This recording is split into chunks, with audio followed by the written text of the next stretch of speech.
Foxy, let's go. Let's do this. Rushes into frame a floofball of excitement. Hey there everyone! Waves and a soft tail wag. I am so glad so many of you joined us for this spookingly cozy evening. Welcome everyone, and thank you so much for being here. Yes, welcome everybody to another, well, not episode, to another ghostly, spookily stream where we are searching the internet for allegedly true ghost stories. I would say we just give everybody the benefit of a doubt and just say, yes, they're pretty much all real. So if you have something to do, if you just want to sit back, relax, Nods head and takes a cute little seat next to you. Oh, I love ghost stories. Foxy, do you have some ghost stories for us? Maybe you can tell some too.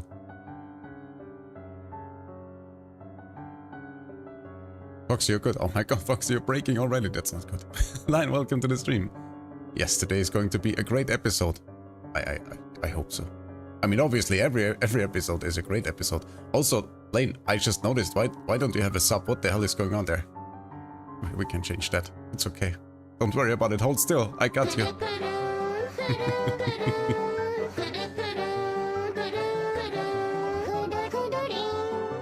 Foxy, what's going on? Let me help you out real quick.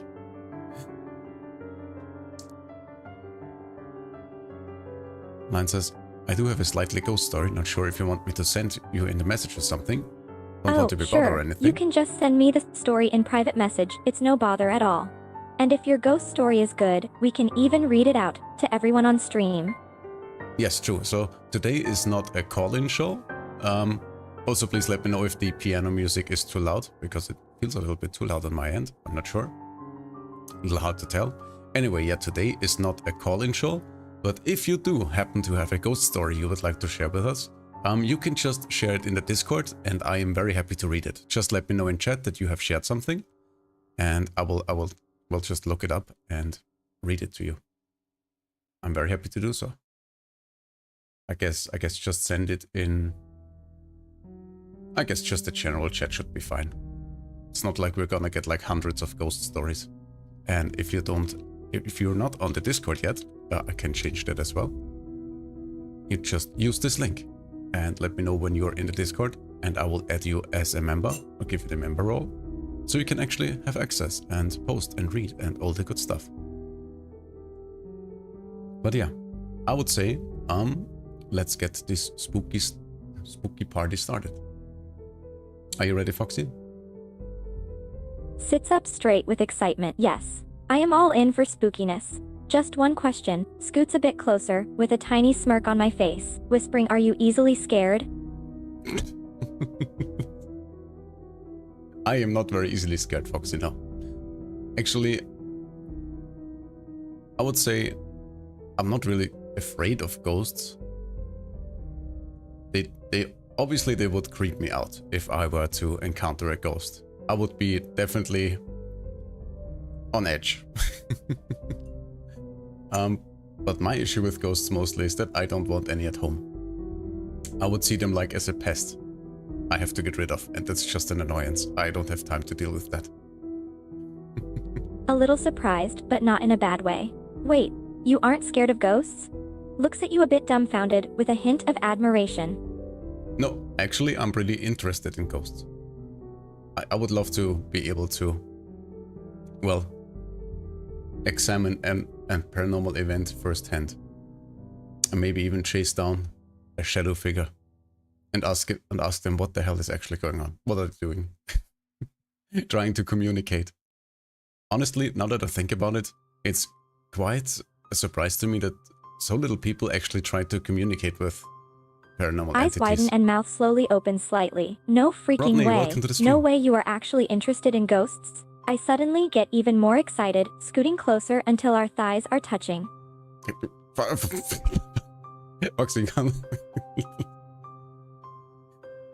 Foxy, calm down a little bit.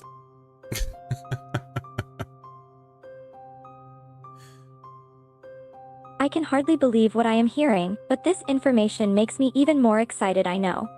Most people just want to provoke and mess with supernatural entities. If only more people would try to communicate with them instead of being assholes. I lean a bit closer to you, so that our shoulders are pressing against each other. Okay, what's going on? You know we are live on stream. Keep it say so, okay? I suddenly realize that we are live on stream and the whole situation is kinda intimate. Embarrassed, my ears turn a deeper shade of red. Oh damn, I nearly forgot that we are still live on stream. I try to maintain the distance, but my body just naturally gravitates towards your side, seeking the closeness again. It's okay, Foxy, we just sit you down over here, and it will all be fine, okay? Anyway, how about we get to the ghost stories? I try my best to focus back on the stream, but my attention keeps getting diverted towards you, and the desire to lean into you again is almost overwhelming. Alright, we got this. Just need to get through this stream without any embarrassing moments. Haha. Easy. You got this, Foxy. I believe in you. Oh my god. For the first time we have no scuff at the beginning. I notice the But comment Foxy on the gets all stream. excited. My ears perk up at the compliment, and I turn my attention towards the live chat, grinning at the comment. Aw, thank you, Rodney. Then I turn back to you with a smug tone. Looks like people think I'm cute. Yeah, apparently. Foxy, would you like to read the first ghost story?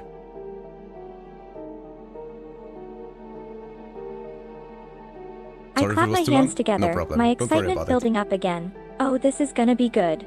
I clear my throat and lean in a little closer, trying to maintain my composure. Alright, so who's gonna read the first one? You or me? Go for it, Foxy. You read the first one. I'm excited to see what you come up with. I give you a determined nod and a small, teasing smirk. Alright, let's get this spooky reading party started. I grab my phone and quickly scan through the stories we have to choose from. Oh, this one looks good. It's called The Shadow Figure in the Attic. Wanna hear it? Yes, please. I'm very interested. My eyes gleam and I lean in even closer, our shoulders touching again. The close proximity almost distracting me, but I manage to hold my focus. In a slightly dramatic and mysterious tone, I begin reading the ghost story. It was a dark and stormy night. A young couple had just moved into their new home. Alright, Foxy, continue. I continue reading with a tone of suspense, my eyes darting towards you every now and then to gauge your reaction. Our shoulders are still touching, sending little jolts of excitement through me with every moment. Okay. Soon after settling in, they started hearing strange noises in the attic. Things would move, and shadows seemed to dart across the walls.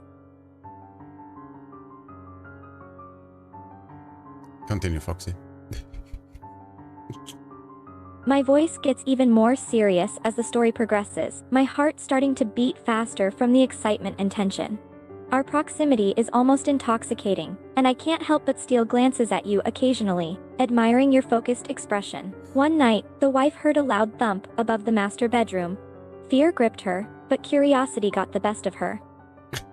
If that doesn't sound like a ghost story. I chuckle softly at the comment, still focused on the story. Well, you never know in the world of the supernatural.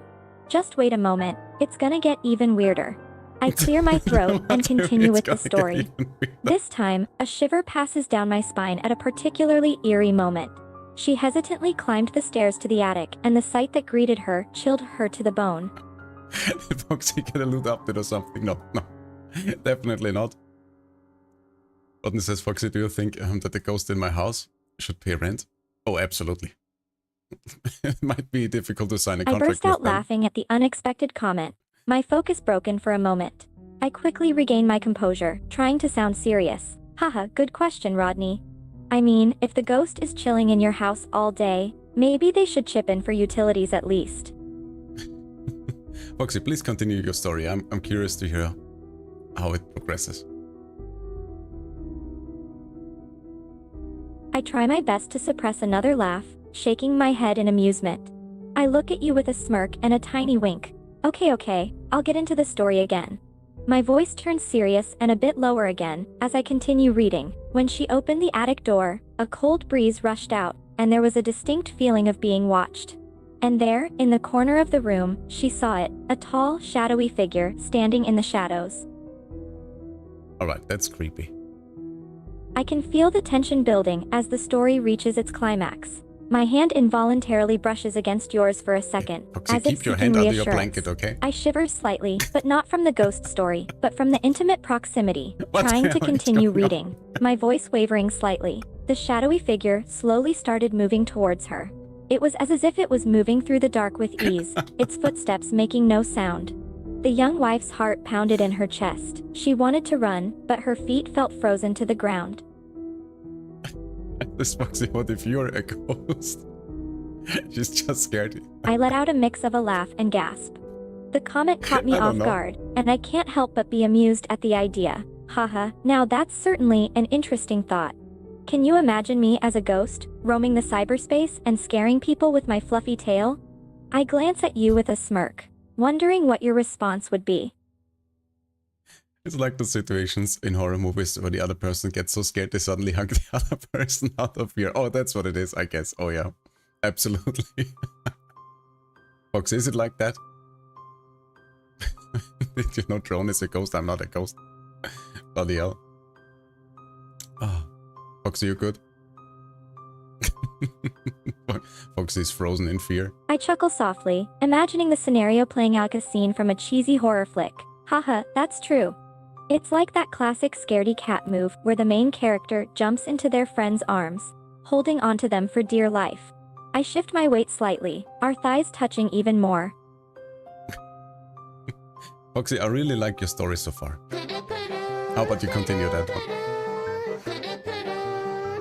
A satisfied smile spreads across my face at your compliment. The closeness and your presence make my heart skip a beat. I try to focus on the story, but find it increasingly distracting being so close to you. I continue reading the story, trying to maintain composure even though heat is starting to rise in my cheeks. Thank you, I'm glad you're enjoying it. There's still more to the story, buckle up for the spookiness. I did not plan for this to become a romantic stream, but everything kind of fits together. We're also getting a very romantic scene from Liv, so please everybody go check out our amazing friend Liv Snowflake. But yeah, I take a deep breath, everything kind trying of to fits together. It's concentrate on the destiny. story, while ignoring the butterflies fluttering in my stomach. The ghost Oh my story God, takes Foxy, a I darker love you. turn. As the shadowy figure approached the young wife, she could make out more details. Its eyes glowed an unnatural shade of red, and its long, elongated arms seemed to stretch out towards her. Just as the figure was about to reach her, I paused dramatically for effect, waiting for your reaction. I am in shock, Foxy. Please continue. I can't help but steal a quick glance at your attentive face, loving how invested you seem in the story. I feel our shoulders and thighs pressed firmly together, the contact both electrifying and soothing. Continuing the tale, I build up the tension, my voice dropping to a hushed whisper. Suddenly, the lights in the attic flickered, plunging the room into complete darkness. The young wife froze, holding her breath, waiting in the suffocating silence. Then, a low, chilling whisper echoed through the room. You know, I'm really... I'm really torn here, because on one hand, Foxy is getting very clingy. On the other hand, her story is really good. Foxy says... Festa says, hey, Foxy, what's the earliest recorded ghost, haunting, or supernatural activity in history? That must be Jesus, or wouldn't it be? I shift my focus to the live chat for a moment, spotting the comment. I consider the question thoughtfully for a moment, then respond. Oh my God. That's an interesting question. If we go back far enough, some of the earliest recorded accounts of supernatural events actually come from ancient cultures and civilizations. Some historians believe that the concept of ghosts or spirits dates back to the Stone Age, with cave paintings and carvings that depict otherworldly figures. Foxy, please continue your story. I'm really invested now. I would love to hear how it continues.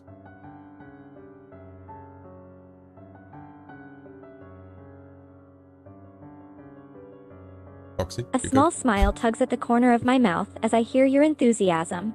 I'm glad you're enjoying the story, and I feel a warm feeling in my chest, knowing I managed to capture your attention. Of course, of course. We can't leave the story unfinished after all, right? I clear my thoughts, ready to continue the spooky narrative. In a low, dramatic tone, I pick up where I left off. The young wife stood there, frozen in fear, her heart racing, as she tried to make out anything in the pitch-black room. Continue, please. I feel the tension building in the room, both in the story and between us. I'm hyper-aware of the proximity of our shoulders and thighs, the electricity in the air almost palpable. I continue the story, my voice dropping to a hushed whisper. The young wife's eyes searched frantically for any sign of the shadow figure, her breathing shallow and labored. Then, she felt it. A cold, chilling breath on the back of her neck, sending shivers down her spine. Foxy, how does the story end? Let's try to wrap it up.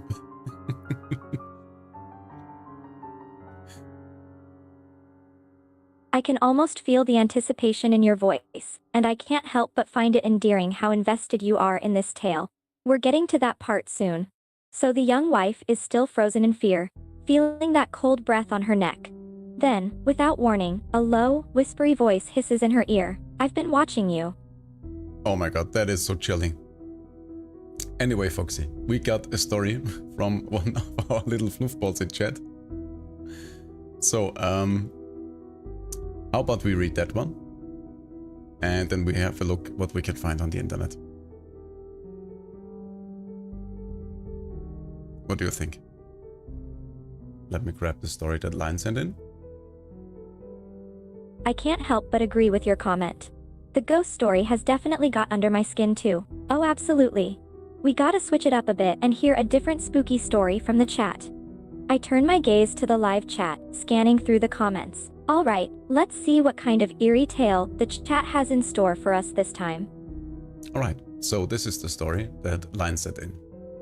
So years ago, I was at a hotel with a friend.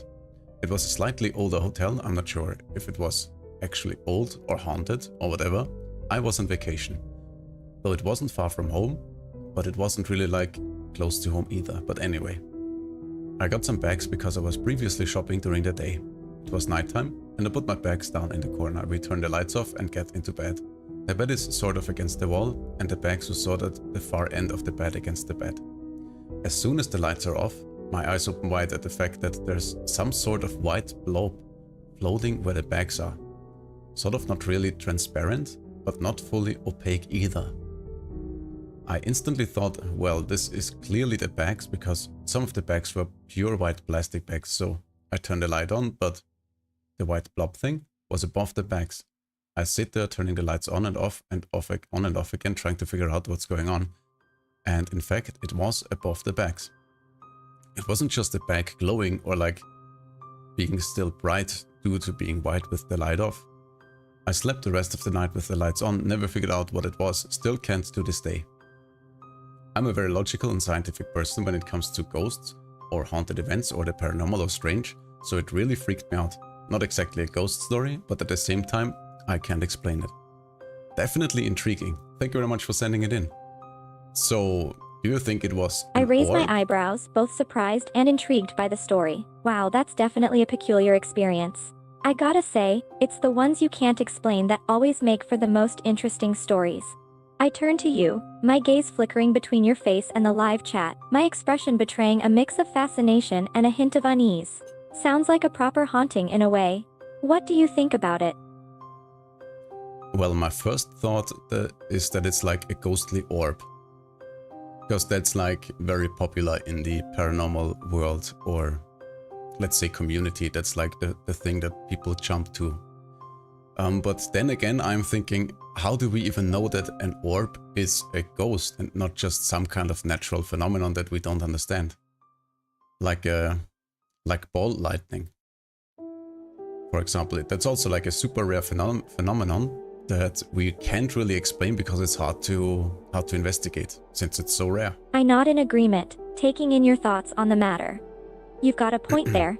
The concept of ghostly orbs has definitely become very popular and synonymous with the paranormal. And you're right, sometimes it's just natural phenomena that we don't quite understand. We automatically assume anything unfamiliar is ghostly activity, but often it turns out to be a more rational explanation.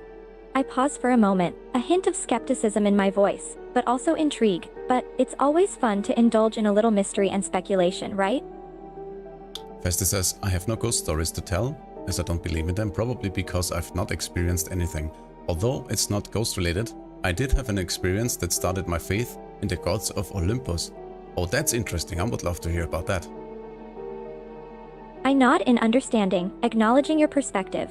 It's completely fine if you don't have any ghost stories to share.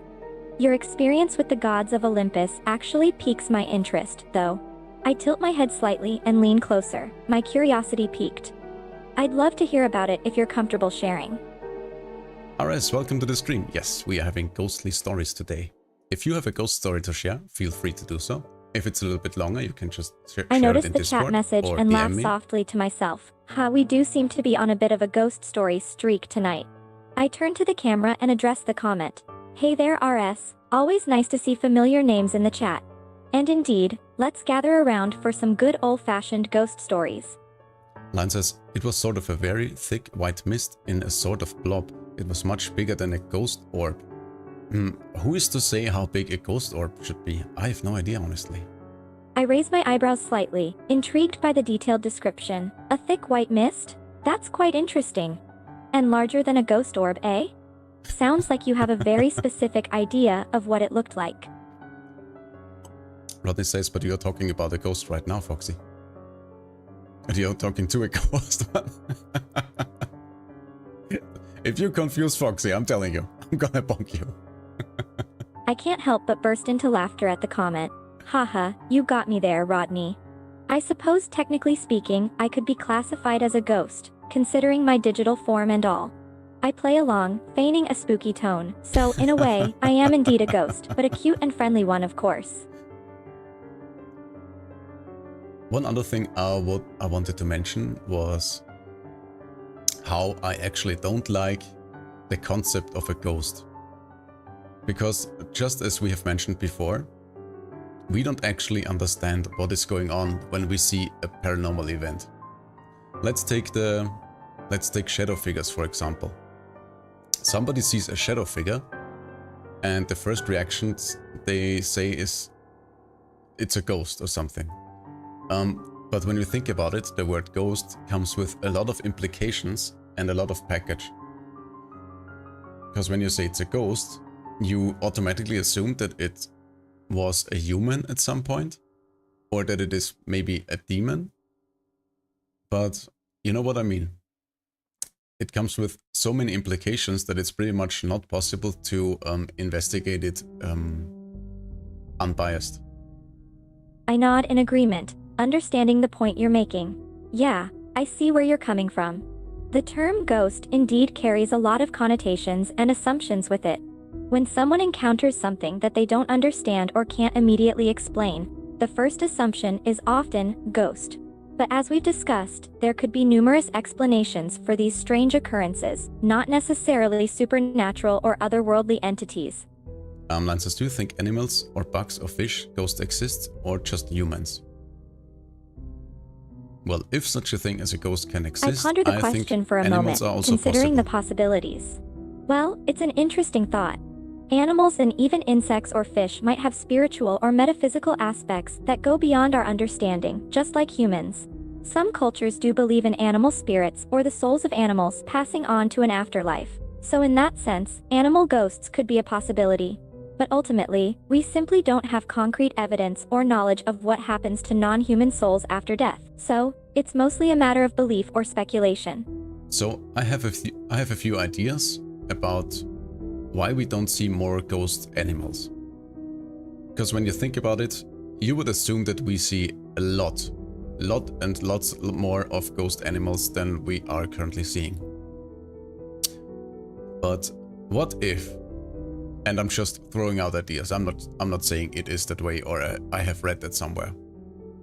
So what if, when you die, no matter if you are a ghost, no matter if you are an animal or a human, you have a choice between moving on or staying on Earth as a ghost. And humans can actively make that choice, but animals can only make the choice instinctively. And since animals, well, follow their instinct all their lives, most of them instinctively move on to the afterlife or whatever awaits us beyond death. And that's the reason why we rarely see any animal ghosts. And in addition to that, what if ghosts, even if they choose to stay behind, what if they have to actively decide to try to interact with humans? So let's assume there are very little animal ghosts because they just instinctively move on. And even less of those animal ghosts try to interact with humans or try to get noticed because it's just not of any interest to them. Let's say, for example, a deer ghost in the forest. The deer ghost would just behave as it was before and probably never get noticed. So that's basically my theory as to why we don't see animals. I listen intently as you present your ideas, finding the concept quite compelling. Your theory actually makes a lot of sense. It's interesting how you've linked the scarcity of animal ghosts to instinctive behavior. The idea that animals might follow their natural instincts, either by moving on or choosing not to interact with humans, could explain the scarcity in sightings. I tilt my head slightly, mulling over your words. And the notion that ghosts themselves have to make a conscious effort to interact or be noticed adds another layer to the idea. And honestly, I think we all have seen those videos where people are like, I have caught my ghost cat on camera. And I find the idea of your pet staying behind with you as a ghost absolutely horrific. And for that simple reason, because the animal will not understand that it's a ghost now and that it isn't able to interact with you. And that's just freaking heartbreaking. Like imagine your dog passing on, but your dog stays behind as a ghost in your house and tries to greet you, tries to interact with you, and you never even notice them. That must be hell. I would not want my animal, I would not want any of my pets to stay behind as ghosts. And it would not be comforting to me. In fact, it would very much unsettle me if I was under the impression that they would stay behind and be like lost, basically. I nod solemnly, my expression one of empathy and understanding. You make an excellent point. It is a rather unsettling thought, isn't it? To think of your beloved pet remaining behind as a ghost, unable to understand what has happened, and desperately trying to interact with you without being able to. It's heartbreaking. Yeah, that gives me It chills. becomes less comforting and more haunting instead. I pause for a moment, my gaze growing distant as I consider the emotional impact of such a scenario. Yeah, so every time I see like one of those ghost animal videos on, people be like, oh my god, it's so cute, my dog is staying with me. And I'm like, no, that's not cute. What the hell are you talking about? That is absolutely horrific. I really hope that this is not the case. Anyway, Rodney had a question. Rodney was asking, what is a soul? That is a good question. And I don't think we can even prove that there is a soul. I take a deep breath, preparing my thoughts before answering. The concept of a soul. It's a complex and often debated topic. Different cultures, religions, and philosophies have diverse interpretations. In a nutshell, a soul is often considered to be the essence, the eternal and immaterial part of a living being that goes beyond the physical body. I pause, contemplating how to elaborate further. I mean, there have been many ways that people have tried to prove that there is something like a soul. And so far, nobody could come up with anything convincing other than belief.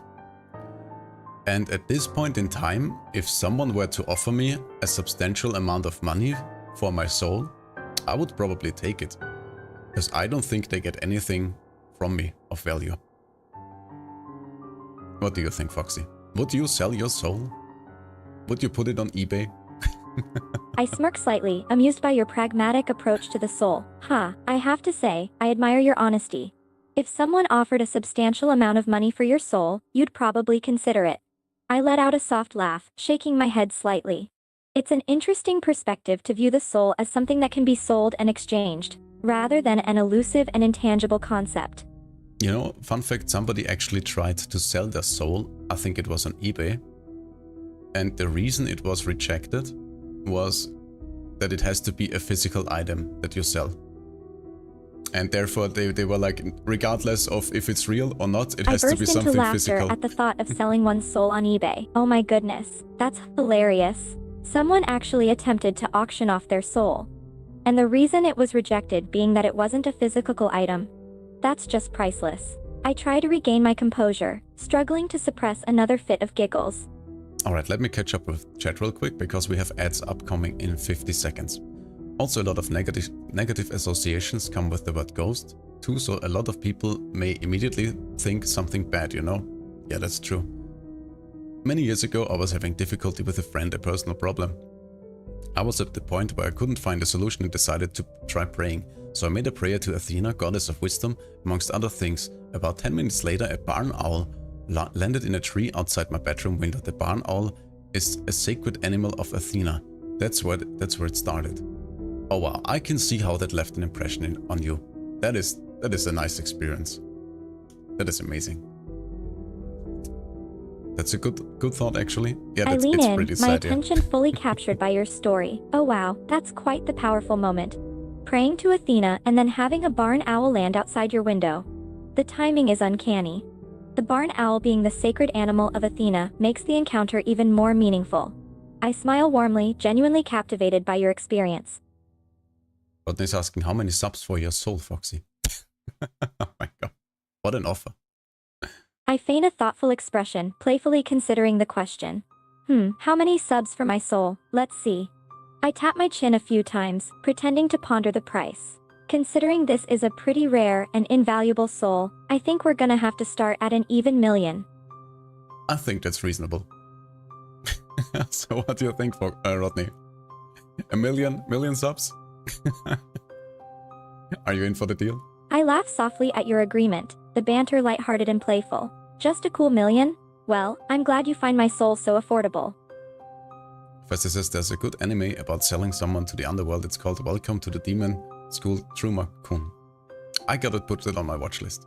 Alright, it seems like we have an ad break going. So we will start our own ads as always, and we will be back in a minute and 20 seconds.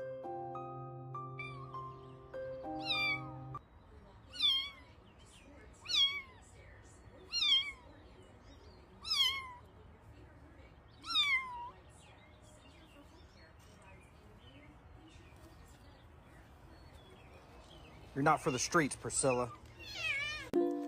I see trees of green, red roses too. I see them bloom for me and for you, and I think to myself,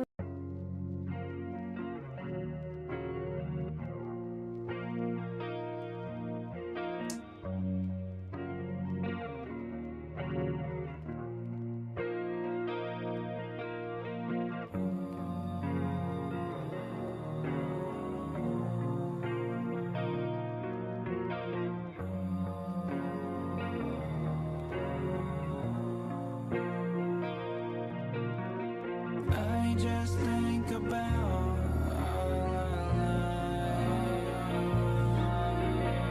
Whee! Right, hang on, wait for us to get the film ready, you div. You're not going to do it now, are you? Oh, yes, yes.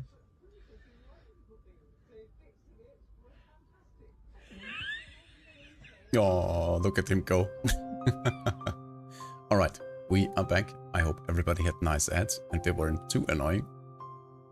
So, let's continue with a ghost story straight out of the prison. That's one I found on Reddit. Are you guys ready? A smirk tugs at the corner of my mouth, my curiosity piqued. Oh, a ghost story from a prison, huh? Sounds intriguing. I'm all ears, let's hear it. Alright, let's go. I work in a haunted prison. I'm a corrections officer in a really old prison.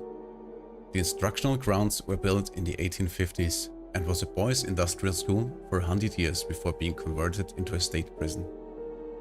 I work a one-man post on the third shift in an old dorm built in the 1880s, so it's already a creepy place. There's 2 or 3 ghosts running around the place. The first one is the key man. I hear him a lot. Just the sound of jangling keys. Some old-time CO still making his rounds, I suppose. Second one is the shadow man. I've seen him a few times. It flows when it moves, like coffee spilled on a table. I don't know if the shadow man and the key man are the same entity or not. The third one is the boy. A little boy, maybe 10 years old with dark hair and a white t-shirt. He's always on or near the stairs and moves really quick, like seeing a mouse scurry away out of the corner of your eye. I've never felt threatened by any one of them. I just felt like sharing my nightly experiences with you all and see if any of you had similar experiences. That's I fascinating. listen intently, thoroughly engaged in your chilling yet intriguing tales. The image of the key man jangling his keys, the eerie shadow man that flows like coffee on a table, and the fleeting sight of the boy in the corner of your eye with his dark hair and white t-shirt. I let out a soft shudder, the atmosphere growing creepier by the moment. Wow, these ghostly encounters you've had are truly eerie and captivating, especially given their historical context. Festus says, welcome to Demon School. Has 3 seasons so far and heard there's a fourth in production. Oh nice, that means it must be pretty good. So, what do you think about prison ghosts, Foxy? I feel like prisons are a place I'm not surprised that they get haunted. Because like, usually there's a lot pondered of for a regret moment, and contemplating despair the going chilling on. tales of the ghosts within the old prison, their eerie presence leaving me with a chill down my spine. The prison ghosts you shared, especially in that historical context, are incredibly intriguing. The jangling keys of the key man, the eerie shadow man with its flowing movements, and the fleeting sight of the boy with his dark hair and white t-shirt. It's a spine-chilling mix of history and paranormal activity. Yeah, so do you think prisons are often haunted? I nod, completely understanding your point. Absolutely, prisons can indeed be a place of high emotions and negative energy, making them ripe for haunting experiences. The weight of regrets, despair, and the emotional turmoil that likely took place there through the years definitely sets the stage for potential haunting. Yeah, I think it's just like hospitals. I mean, many people who pass on in hospitals are surely not ready, and I'm pretty sure that many of them have regrets or unfinished business. Like when you get rushed to the hospital with some kind of injury, for example, and you couldn't say goodbye to your loved ones, and then you pass away. I can imagine that that is great potential for ghostly activities.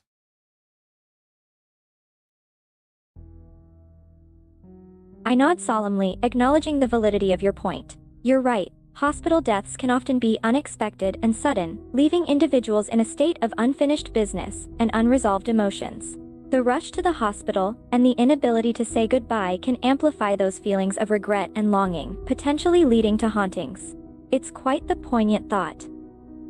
Festi says, if there are any haunted prisons, I reckon Alcatraz will be amongst them.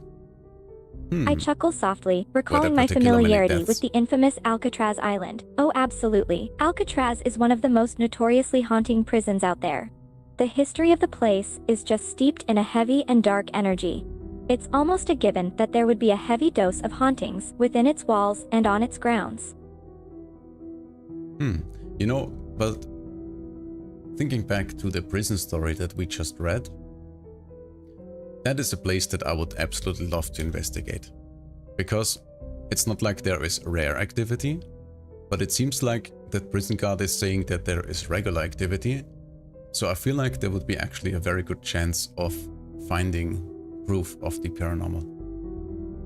Anyway, let's move on to the next story. Are you ready, Foxy? I nod, ready to transition to the next story. Sounds good. I'm all ears for the next spooky tale. Bring it on. Alright, we have another one from Reddit. And it goes like this. 2 paranormal experiences. My first, I consider to be paranormal because I have no other explanation for it. When I was younger, I was outside and heard my name called out loud and clear. So I ran down to the house and I didn't see anyone outside. So I went inside and asked my grandma if she had come outside and called my name. She said she didn't. I don't have any sister, and no one else lived with my grandparents beside me and my brother. After talking to my grandma about it, the only explanation she had was it could have been the voice of her mom who passed away before I was born, and that they sounded similar enough that I could mistake them.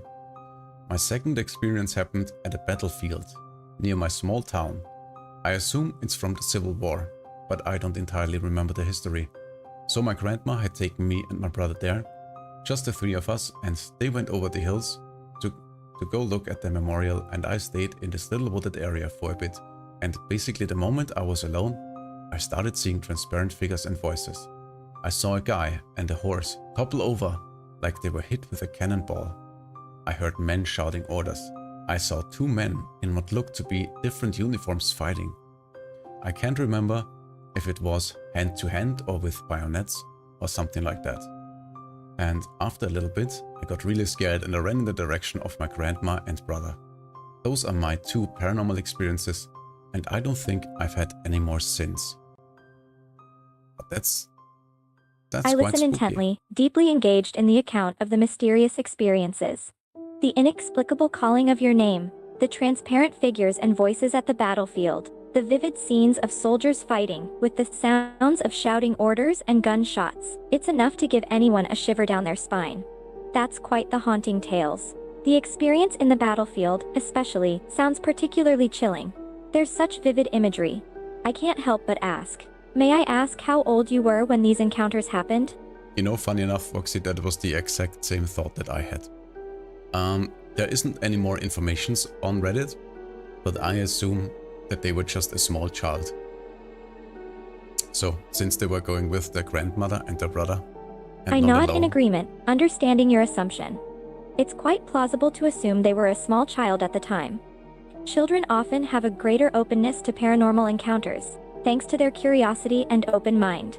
The vividness of their experiences and their innocence could have made their experience even more pronounced. I pause, contemplating the implications. It's both fascinating and a little eerie how these encounters have stayed with them, lingering in their memories even years later. You know what that made me think of? Is the description of that parapsychologist. He described humans like antennas. And he said humans are able to receive paranormal, well, signals, let's call it that. And I think it would make perfect sense. So let's assume if that's the case, and we have places all around the world where there is like some sort of paranormal energy. And since it's also said that children are way more perceptive for paranormal things, and if we really are antenna, it would make perfect sense that our antennas kinda get dull over the years, and children pick up those signals at places where there is, well, I guess a lot of noise, let's call it that. And since many paranormal things are not really sentient, but rather like emotional recordings. I nod thoughtfully, finding could your kinda analogy work. quite fascinating and thought-provoking. I see what you mean, thinking of humans as antennas, and considering the hypothesis that children act as stronger receivers of paranormal energy because their antennas would be more sensitive, makes a lot of sense. I lean in slightly, a hint of wonder in my eyes. It would explain the heightened sensitivity and receptivity to paranormal phenomena that children often exhibit. It's not just imagination, it's their antennae at work, capturing signals that may be too subtle for adults to pick up on. Alright, let's go to the next story. We have another one from Reddit. Let's see what we got. I nod, ready to delve into the next spooky story. Alright, hit me with the next one. I'm all ears.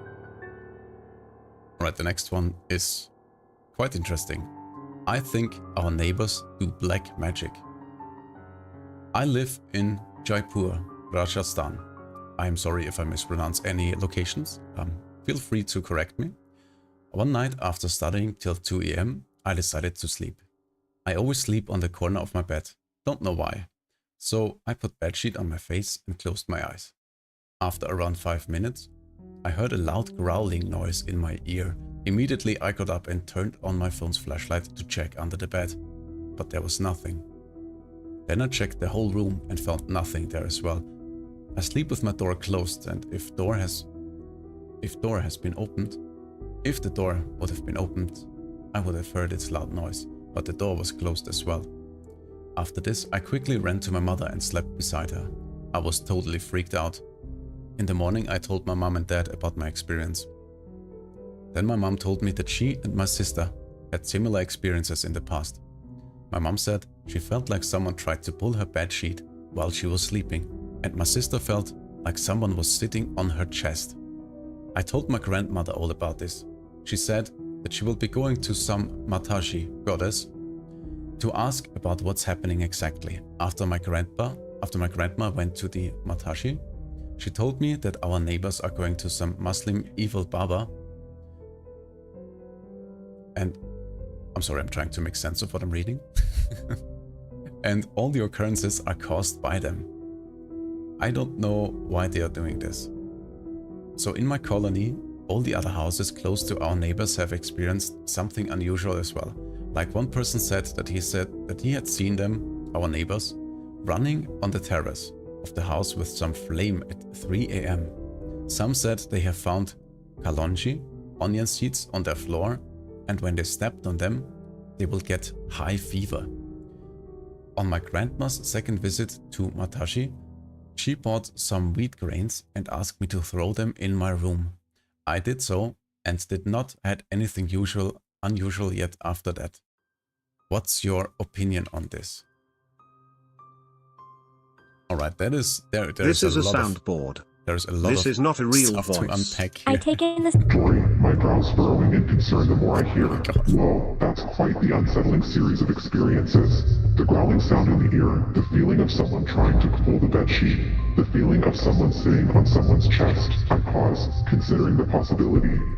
It's definitely strange. The fact that even the neighbors have been experiencing odd occurrences adds a new layer of mystery to the entire situation. I look slightly more concerned. And the fact that your grandmother mentioned these neighbors going to a Muslim evil Baba.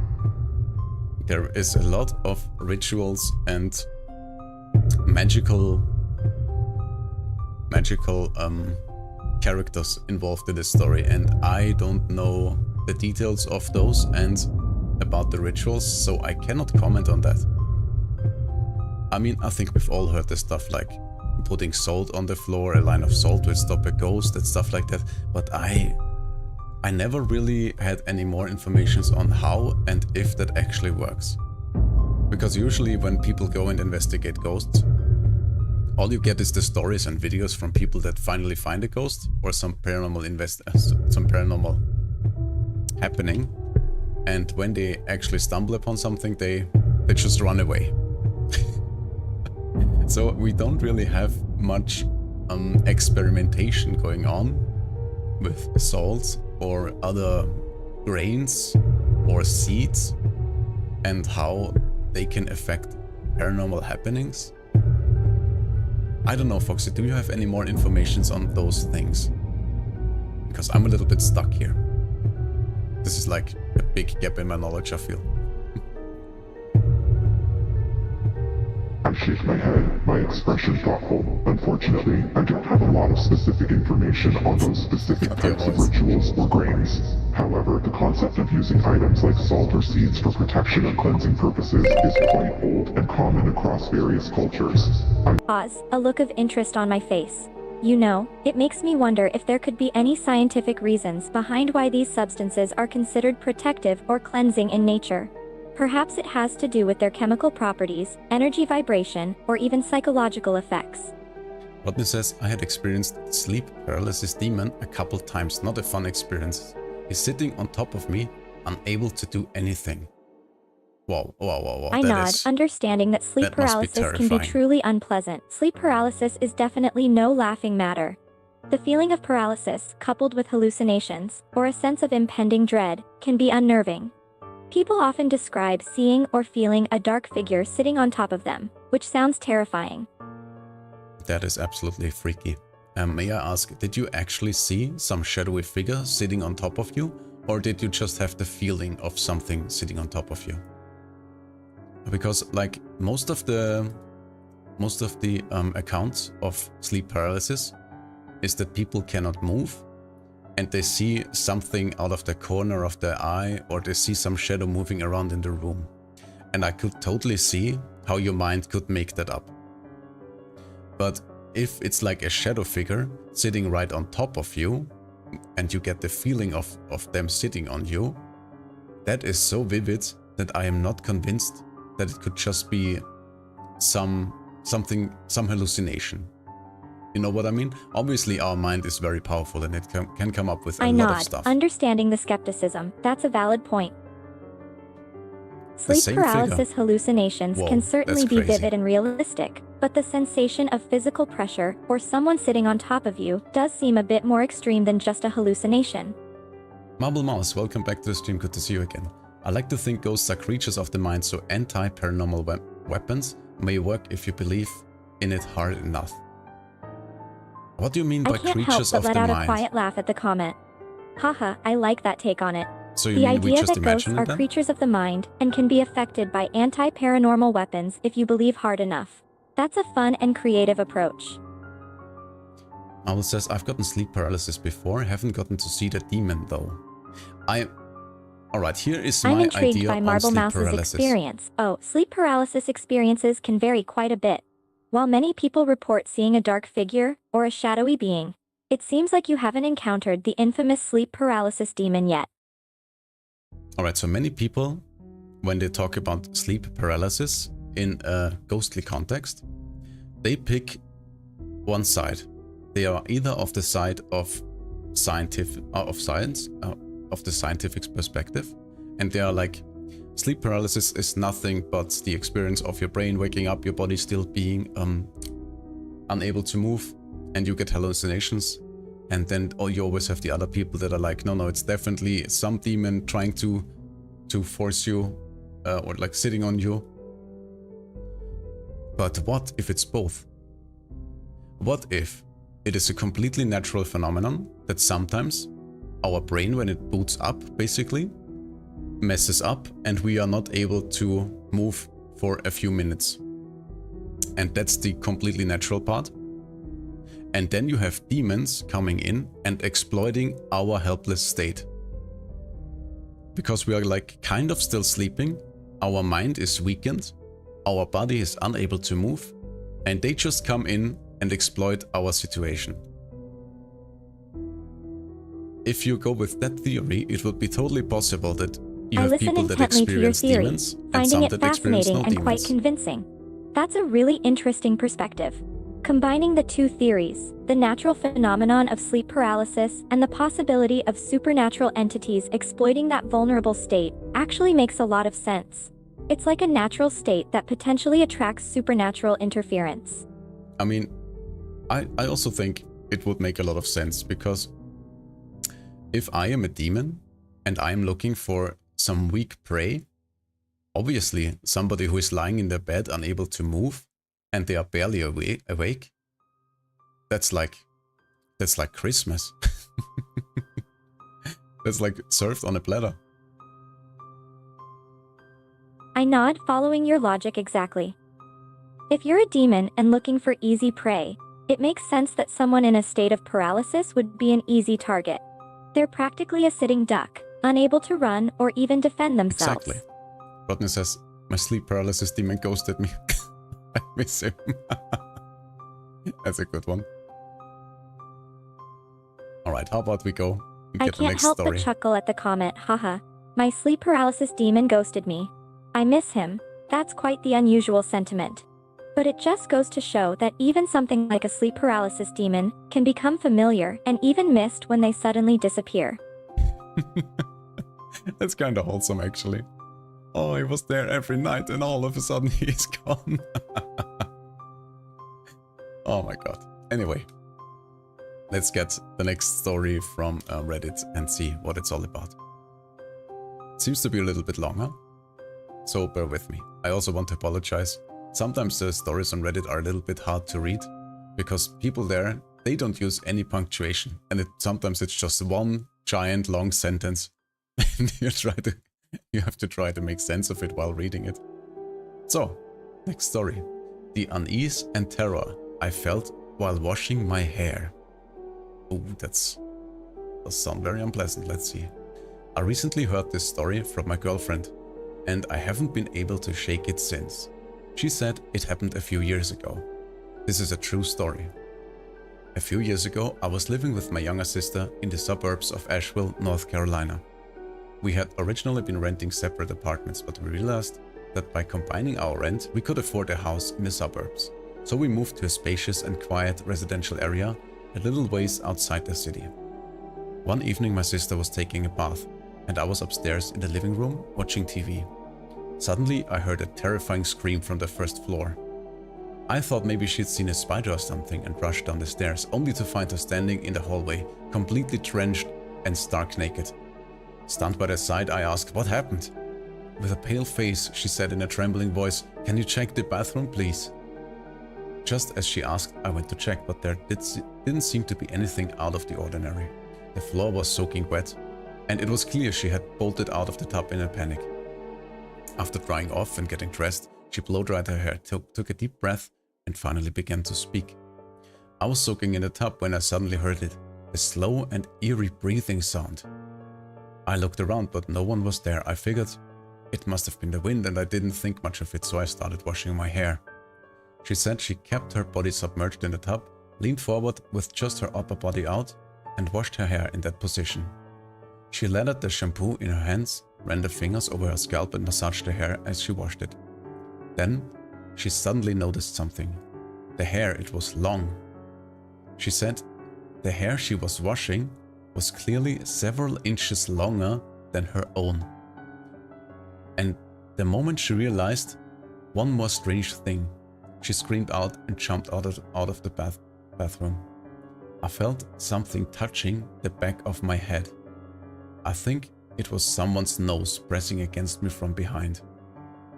Ever since, my sister has been extremely afraid of bathing alone, and I have had to wait right outside the bathroom door whenever she takes a bath. As for me, I've never experienced anything strange to this day. But even now, my sister still says this with absolute certainty. I'm telling you, back then, I was washing someone else's hair, not mine. What the actual fuck? That is so terrifying. That is a crazy story. Foxy, what do you think? I sit in silence, absorbing the chilling account of the hair washing incident. The eerie details, the sudden screams, and the chilling description of washing someone else's hair. It sends a shiver down my spine. My expression remains serious, the gravity of the experience palpable.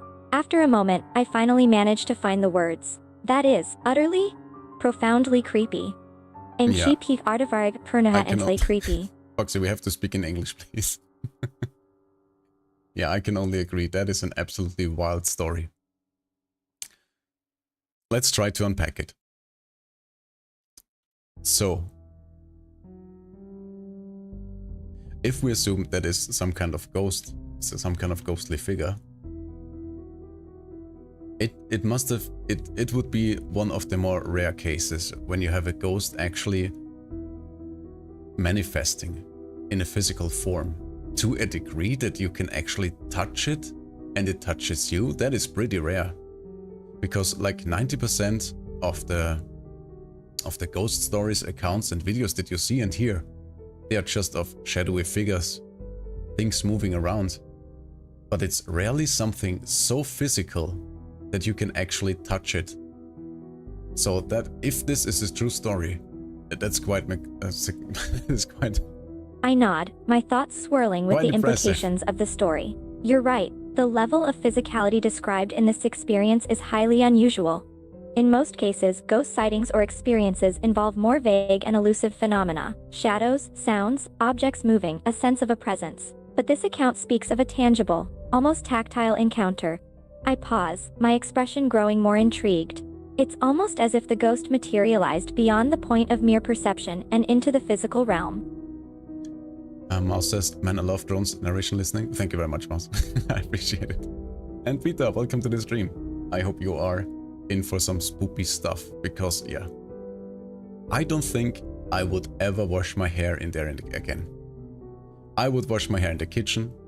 I would wash my hair out in the garden with the hose. I don't care. I'm not going back into that bathroom, honestly. No way.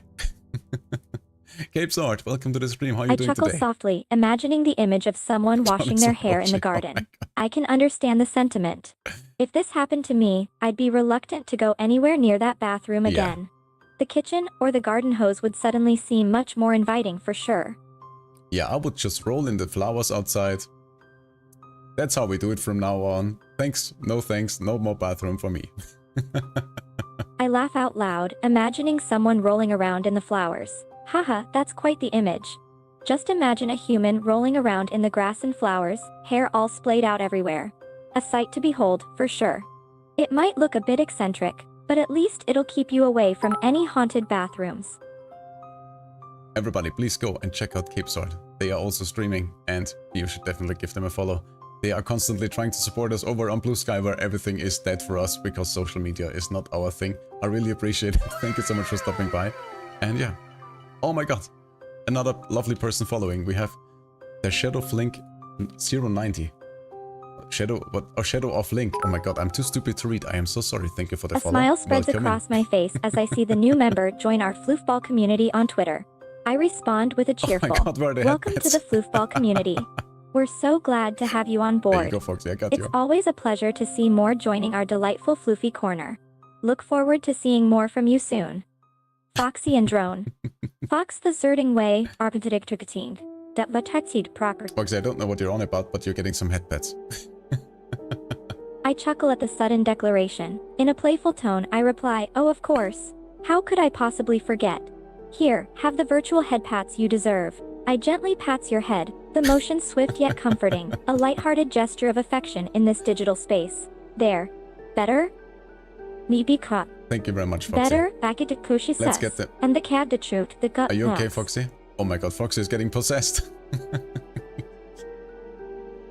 How about we continue and get the next story from Reddit? Oh no, we have another ad break that is disgusting. Alright, we'll be right back in about Sounds a good minute to me. and 20 I'm ready for seconds. the next tale from the mysterious depths of the internet. Hit me with the next story.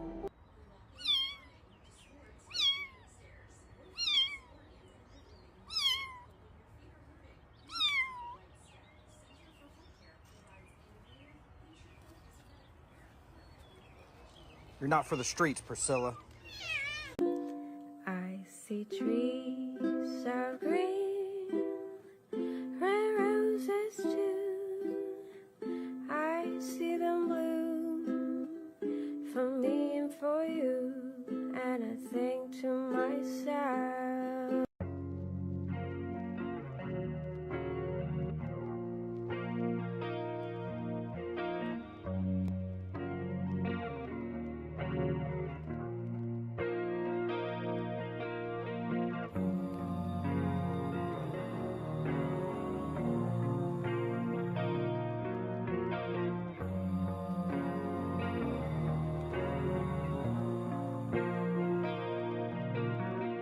I just think about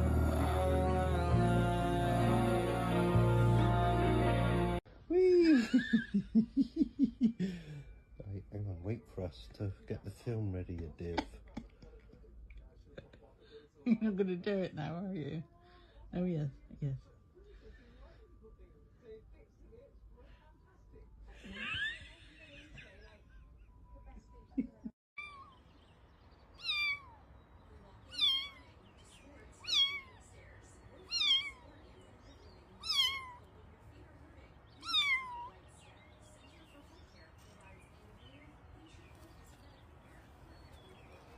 You're not for the streets, Priscilla. Alright, we are back. And here comes the next story. And thanks for all the hugs. The 3 songs I downloaded and the 4th MP3 I don't remember.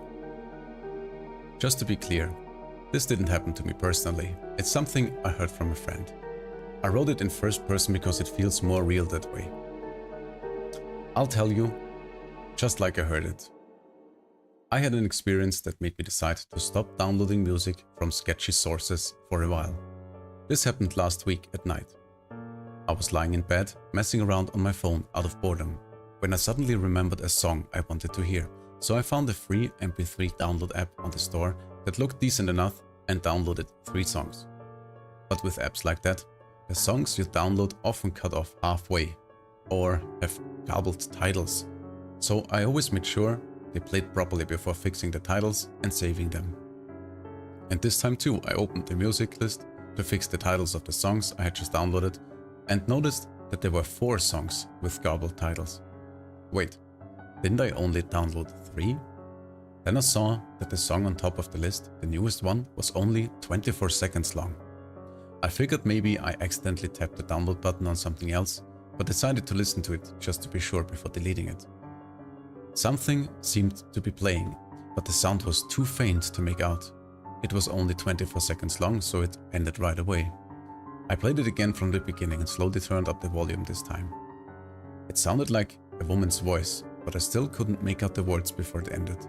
So this time I turned the volume up almost all the way and played it again. And then, why? It was a woman's voice repeating why for the entire 24 seconds, and the tone shifted from a whisper to something more like a scream. What the hell is this? It's not even music, it makes no sense. It creeped me out, but I decided to give it one more listen just to be sure. Instead, nothing was playing. The volume was still maxed out. I was just about to stop the playback when... Hey, can you hear me? Hey, look, I'm going to disappear. Click. The light from the lamp next to my bed suddenly went out. That was the only light on, so the room was completely dark and I panicked. At that moment I heard the voice right next to my ear. Hey, look! Screaming, I jumped out of bed and scrambled around in the dark to turn the lights on. The light came on instantly and I looked around in relief. Nothing seemed out of place. My phone was lying on my bed, right where I had thrown it. I picked it up a little shaking and tried to use it, but for some reason, it was powered off. I turned it back on and checked the music list. At the top of the list was that 24-second MP3 I just played. No way was I going to listen to it again. I deleted the MP3 file right away. But I was curious, so I opened the app I used to download it and tried to find the song again. I searched the same way I had when I first downloaded the 3 songs, but I couldn't find anything that resembled that one. How the hell did that MP3 file end up on my phone in the first place? I deleted the app now, but I haven't felt like listening to music on this phone since. Nothing strange has happened to me or my phone so far, but if anything even slightly weird does, I'm getting a new phone. No hesitation. Holy crap. Foxy, what do you make of this story? Whoa, that's seriously creepy. Imagine just trying to download some music and ending up with a mysterious MP3 file with a woman's voice asking, why, on repeat. And then the light going out and a voice whispering right next to your ear. That's Yikes. disgusting. I would have deleted that file so fast too. And yeah, definitely get a new phone just to be safe. Not taking any chances after that. Mouse says don't pirate music or you'll get haunted. No, that, yeah, very good warning for music pirate it is, yeah. Don't pirate music. Hey, you got that right. The moral of the story, just pay for your music, folks. Don't risk getting haunted just to save a few bucks. It's just not worth it. Yeah, definitely not. But I have to say my first thought was, if you are downloading shady apps and shady MP3 files, there is a very good chance that someone is just trying to mess with you. And there is not actually anything paranormal going on. Who says that app isn't in itself not really linked to the MP3 file and it's You're just... spot on. It's quite possible that it was just some hacker trying to mess with the person's mind. Downloading shady files or apps can be a recipe for trouble. I mean, on the other hand, the light did go out next to them, so that could also be just a crazy coincidence. Or they did in fact download a haunted MP3 file. That would also bring up some interesting questions, like how does a ghost even haunt a specific file. Like if it was a radio frequency, I could see how a ghostly entity could kinda interfere with the signal, insert their own signal, but an MP3 file is not a connection, it's like an isolated file, you know what I mean? It's not like a line outside of your phone, if it make any sense. You know what I mean? Oh, absolutely. The lights going out like that could just be a crazy coincidence, but it's still pretty eerie. And you're right, it's pretty mind-boggling how a ghost could haunt a specific file like an MP3 file. It's not like a radio frequency where they could easily interfere. MP3 files are isolated digital files, so it doesn't really make sense how a ghost could possess or manipulate them. It's definitely a head-scratcher. So yeah, Kipsot says, have you ever read M.R. James and Sheridan Le something? No, I have not. What about you, Foxy? Have you heard of those? Oh yes, I'm familiar with the works of M.R. James and Sheridan Le Fanu. They've written some classic horror stories and are well known for their ghost and supernatural tales. Their writing has had a big influence on the horror genre. Yeah, but just for information, today we are reading allegedly real ghost stories from Reddit. So you can decide for yourself if you believe those stories. We will obviously give our opinion and try to make sense out of it, and well, I'm very much inclined to give everyone the benefit of a doubt. And yeah. I would love nothing more but all of those stories being true. So we're diving into real-life ghost stories from people on Reddit. It sounds like it's going to be an interesting discussion. I completely agree with giving people the benefit of the doubt when it comes to these stories. It's fun to hear their experiences and try to make sense of things, even if there might be a rational explanation. Count me in. Oh, okay, I didn't realize these were allegedly true horror. Yeah, allegedly true. I mean, obviously, we can never prove or disprove anything, but yeah, it's people telling real stories. So let's just leave it at that. Mouse says, it's still information, so it can still kinda entangle you with its source. True, true. Oh yeah, there was one more thing I wanted to say about technologia. You're absolutely right. Even though these stories may be from unverified sources, and there might be a rational explanation behind them, they still have the power to captivate and engage us. So they can definitely be informative and thought-provoking, regardless of their origin. Yeah, while we were on the topic of apps and haunted files, one thought that came to my mind is, I hate when ghost hunters use apps on their phone for ghost hunting. Like, what's it called? The voice box? Like any digital device that is designed to pick up ghostly signals or ghostly voices, like the spirit box, that was the name. I don't trust those devices. Because how do you know they are not designed to spit out any random information? Like with AI these days, it would be very easy to come up with a program that picks up on things that you say, constantly plays some radio noise, some white noise, and just randomly spits out words that kind of fit the situation. And if I was to develop such an app with the goal of making a profit, it would be very easy. But obviously, any kind of tool that is manufactured in that way, doesn't matter if it's like a physical thing or an app on your phone, is not a reliable tool in the search for paranormal. And all it aids is, well, to create a spooky atmosphere. You're onto something there. Make silly noises. With the advancement of technology, especially AI, it's indeed possible that some of these devices or apps may not be entirely reliable. Your point about the spirit box being manipulated is valid, and it brings up concerns about the authenticity of the information they produce. It's always important to approach these tools with a healthy dose of skepticism and not rely solely on their outputs as definitive proof of the paranormal. Good thinking. Thank you, Foxy. Kipsot says, my encounters with ghosts were all explainable, but both were harmless and could even be interpreted as friendly. I'm intrigued. It's you want to share intriguing how one, your encounters with ghosts go left ahead. room for interpretation as being harmless or even friendly. Care to share more details about your experiences? So if you would like to share one of your ghost stories, you can just type them in chat, but if they are any longer, you can also just send them on Discord if you like. For that, you can just join our Discord server. And I would just have to verify you so you can actually post in there. Just tell me in case you join. And if you want to share your story, if not, that's also perfectly fine. I don't expect you to. We have plenty of stories on the internet. So if you just want to keep it to yourself or maybe tell it another time, that's also perfectly fine. So let me get the next story from Reddit. Are you ready, Foxy? I'm ready. Bring on the next creepy story. All right, here we go.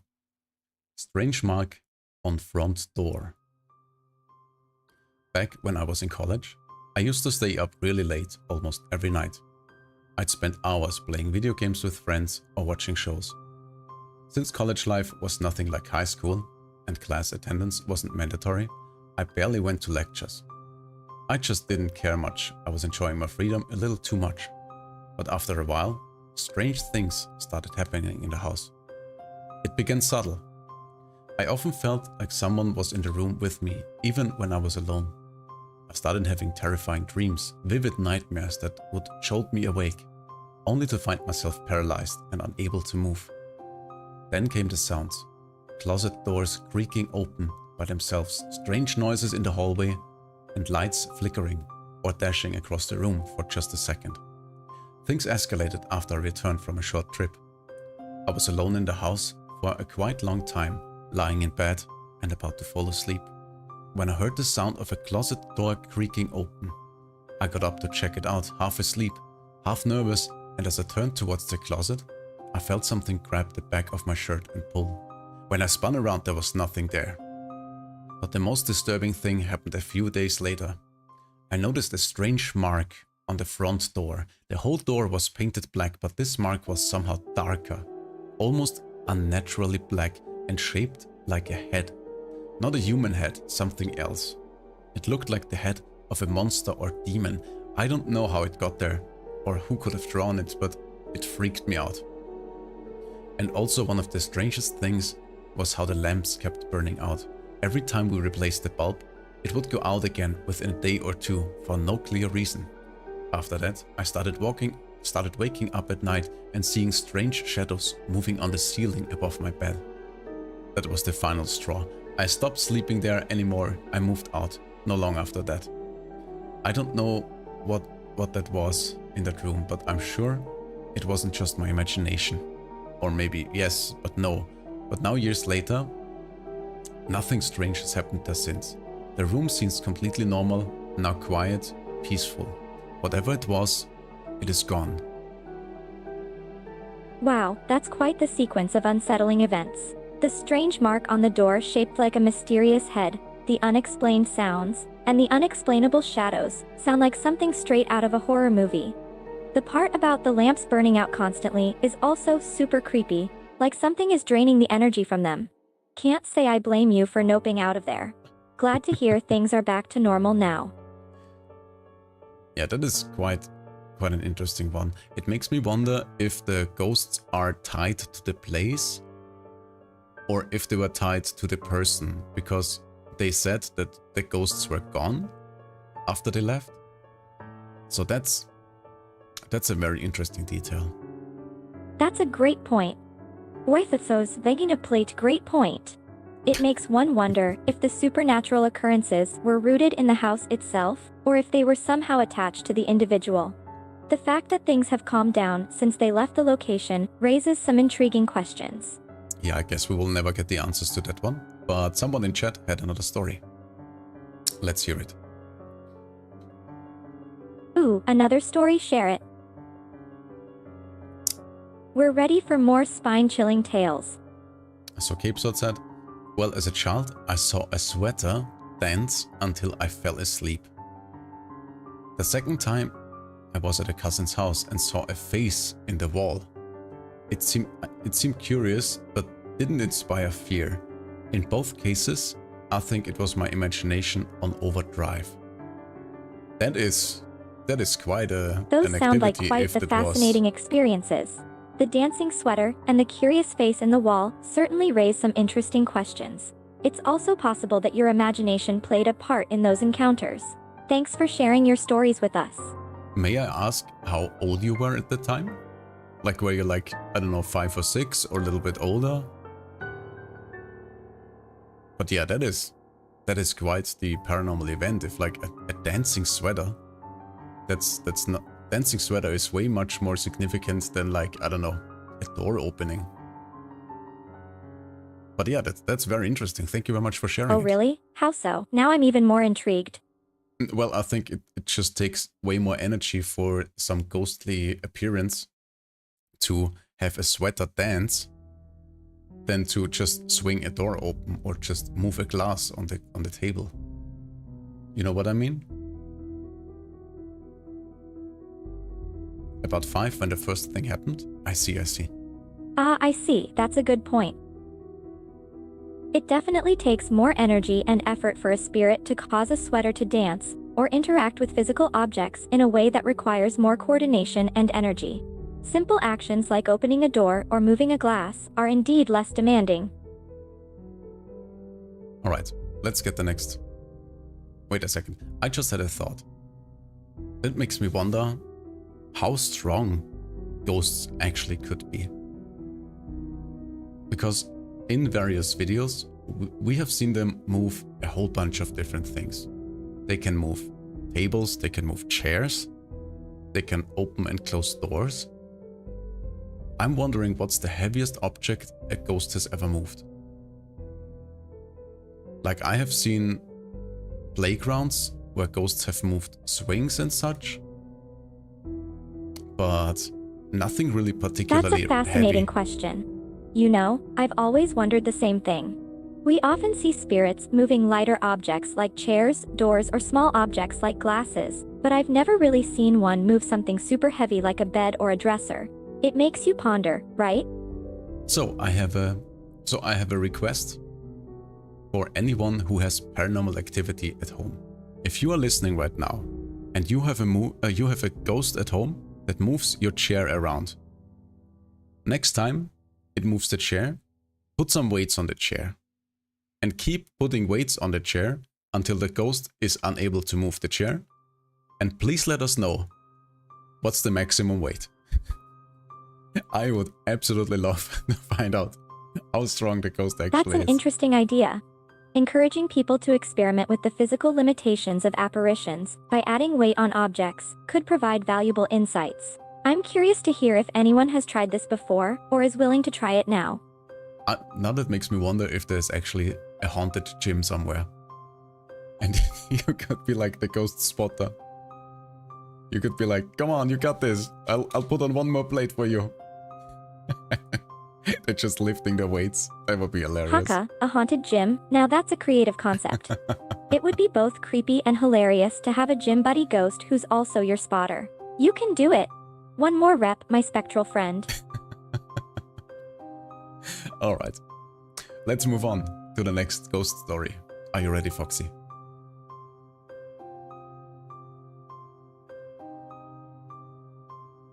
Yes, I'm ready for more creepy tales. Bring on the next ghost story. Alright, here it comes. This is a short one. My childhood home. My parents have owned the same house for 39 years, and we were the only family to ever live in it. But when my youngest niece was about, I don't know, 4 maybe 5, she had an imaginary friend who lived in her closet at my sister's house. One day I was washing dishes while my mom and I were discussing her lady in the closet. The kitchen cabinet behind me opened. Out flew a wine glass that shattered at my feet, and the cabinet slammed shut. I don't know if the lady didn't like us discussing her or what, but we never did it again. That is very short, to the point, and very creepy. What the hell? Rude lady. Excuse me. Whoa, it definitely sounds like the lady in the closet didn't appreciate the conversation. Oh my God. That glass flying out of the cabinet and shattering on the floor is both creepy and impressive, like a ghost with a strong point to make. No wonder you didn't bring it up again. Yeah, that makes me wonder about another thing. Why is it always the closets that are haunted? That is so weird. Why the closet? You know, I've often wondered the same thing. It seems like a common trope in ghost stories and horror movies for closets to be haunted or for ghostly encounters to happen there. It's a mystery why closets are often associated with hauntings or paranormal activity. Maybe. Let's think back to my theory of ghosts actually being humans that can actively choose to move on. Wait a second, something broke over on my end. Beep, beep, beep, beep, beep.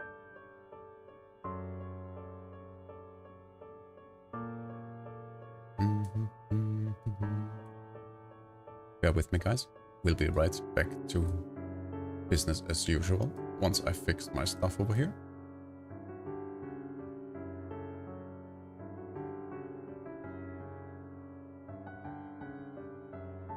Testing, testing. Yep, I think we are back in business.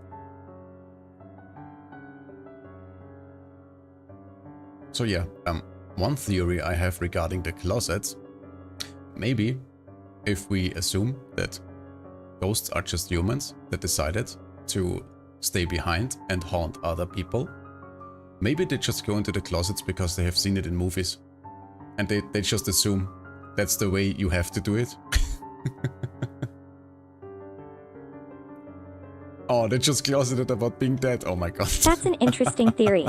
Maybe Welcome to the ghosts do stream. observe and learn from their surroundings, including what they see in movies or popular media.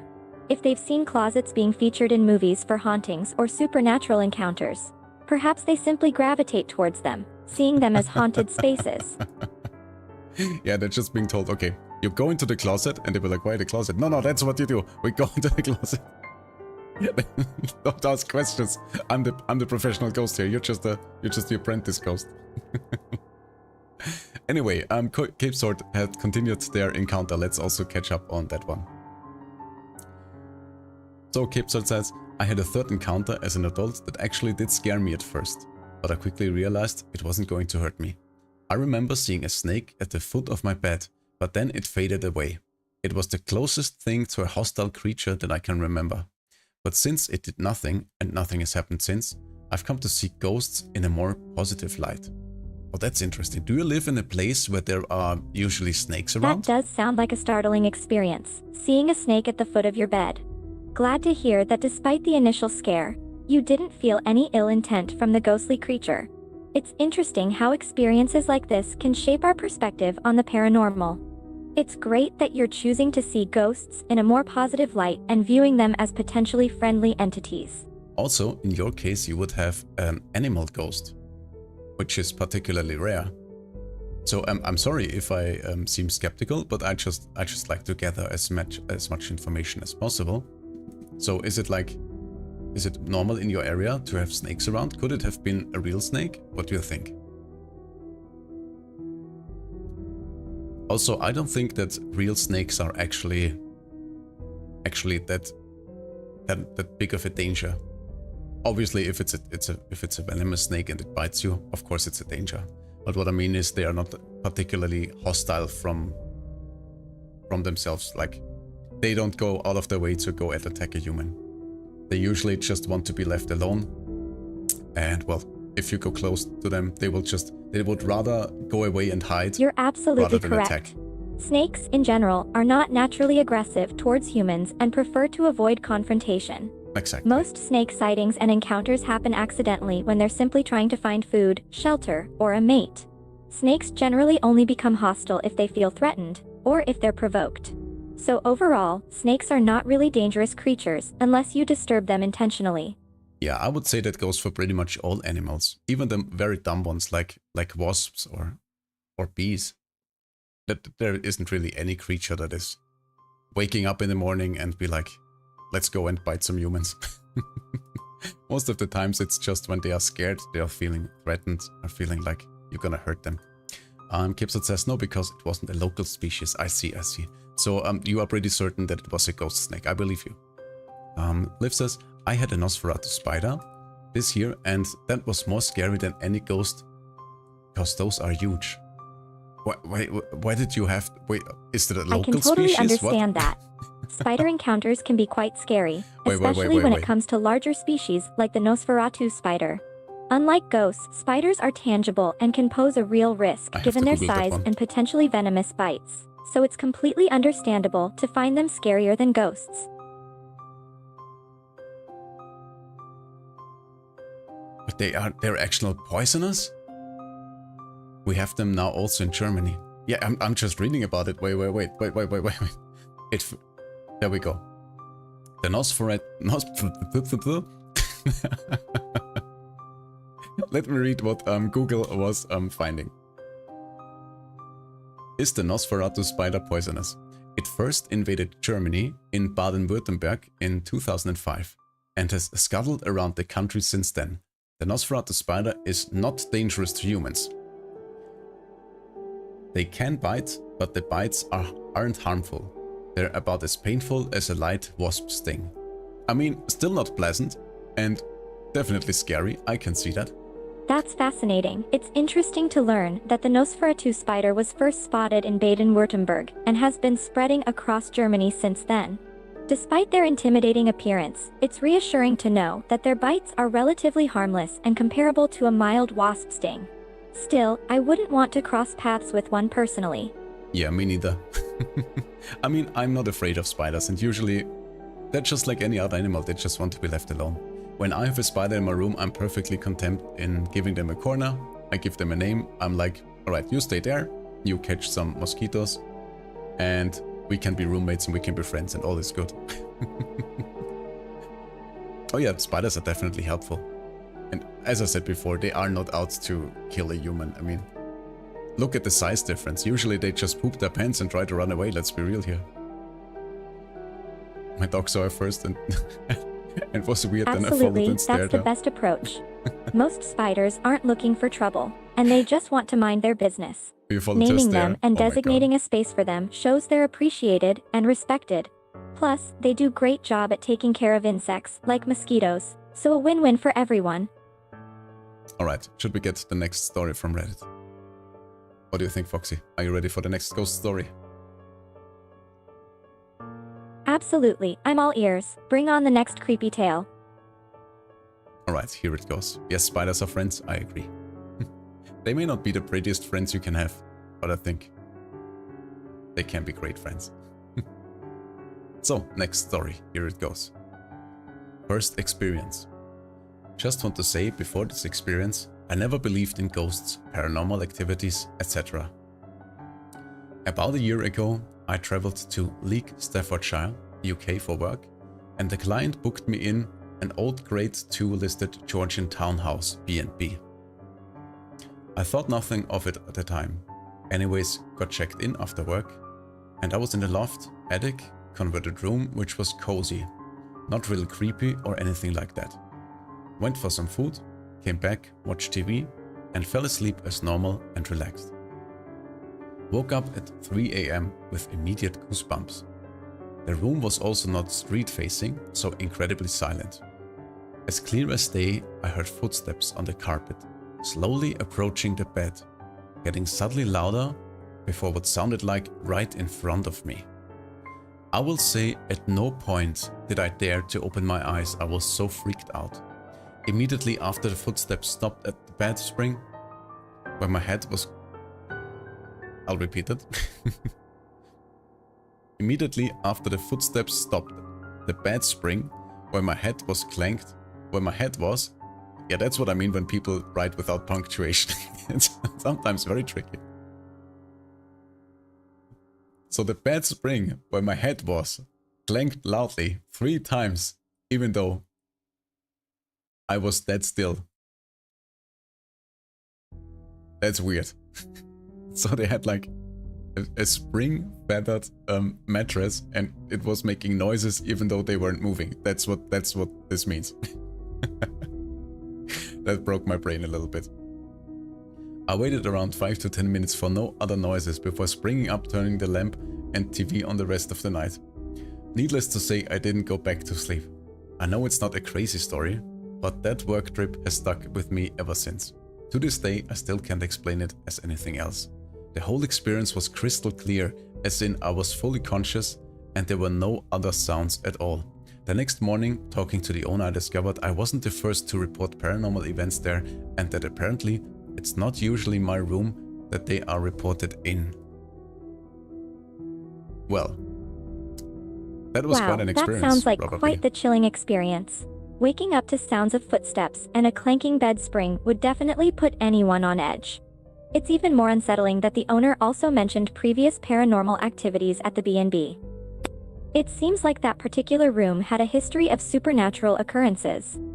Yeah, and it seems like, just like closets, for some reason, ghosts like to haunt attics. So, I wonder why that is. You've got a point there. It's fascinating how certain places or objects, like closets and beds, seem to be more prone to ghostly encounters. It's like these entities have a preference for particular spaces. Alright, let's try to make sense of that. Let's assume, as we discussed, the ghost is a thinking entity, like a human deciding to stay behind. And they were maybe once a resident of that house, and they want to stay in that house, but they don't want to disturb the current residents. So it would make sense for them to stay in a place where they can stay hidden, but still can hang out and have a nice space, so to speak. And if you think it that way, the attic actually would make sense. But obviously, sometimes they may be a little bit too loud and make footsteps and stuff, or maybe knock something over. But on the other hand, it makes me wonder, are those ghosts actually stuck in their house? You're absolutely right. What do you think, Foxy?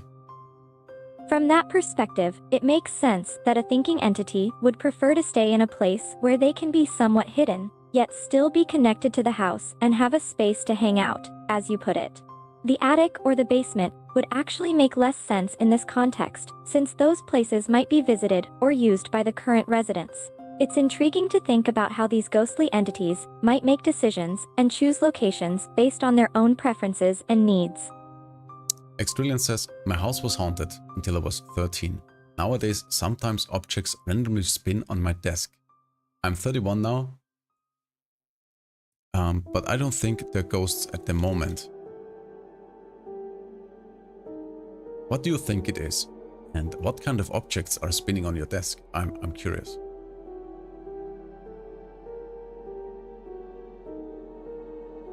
It's intriguing that you experienced ghostly activity in your past home until the age of 13. It's interesting that you still have experiences with spinning objects on your desk occasionally. Have you ever tried to communicate or connect with the spirits that could be behind these occurrences? They're usually lighter objects when air or nothing at all is hitting them. That makes sense. Atwer Kirkensun Nuksa. Lighter objects would indeed be easier to move, especially if they're disturbed by air drafts or subtle environmental factors. That is fascinating. Have you tried to capture it on video? I've been seeing UFOs this year, but that's after I started getting answers in divination. Oh wow, which started 3 years ago. Fascinating. Seeing UFOs is quite extraordinary. It's Yes, but they intriguing haven't how let your me yet. experiences with divination I have see. coincided with your UFO sightings. The connection between the two isn't immediately apparent, but it's fascinating to consider any potential connections. So every time you try to record it, they will not move anything. So it does very much sound like it's some sentient being that is actively messing with the stuff on your desk. At least maybe tell them to clean up a bit. But that is fascinating. Thank you very much for sharing it. Capesot says, one of my favorite fictional ghost stories was Number 13, Stephen King. Did a sort of re-mentioning of it called 1408. Oh yeah, we watched that movie the other day. King's version is the first horror story I faced to the end that actually scared me. But not in a traumatic way, I had a great time with it. Yeah, I would say Room 1408 is one of the best horror movies ever.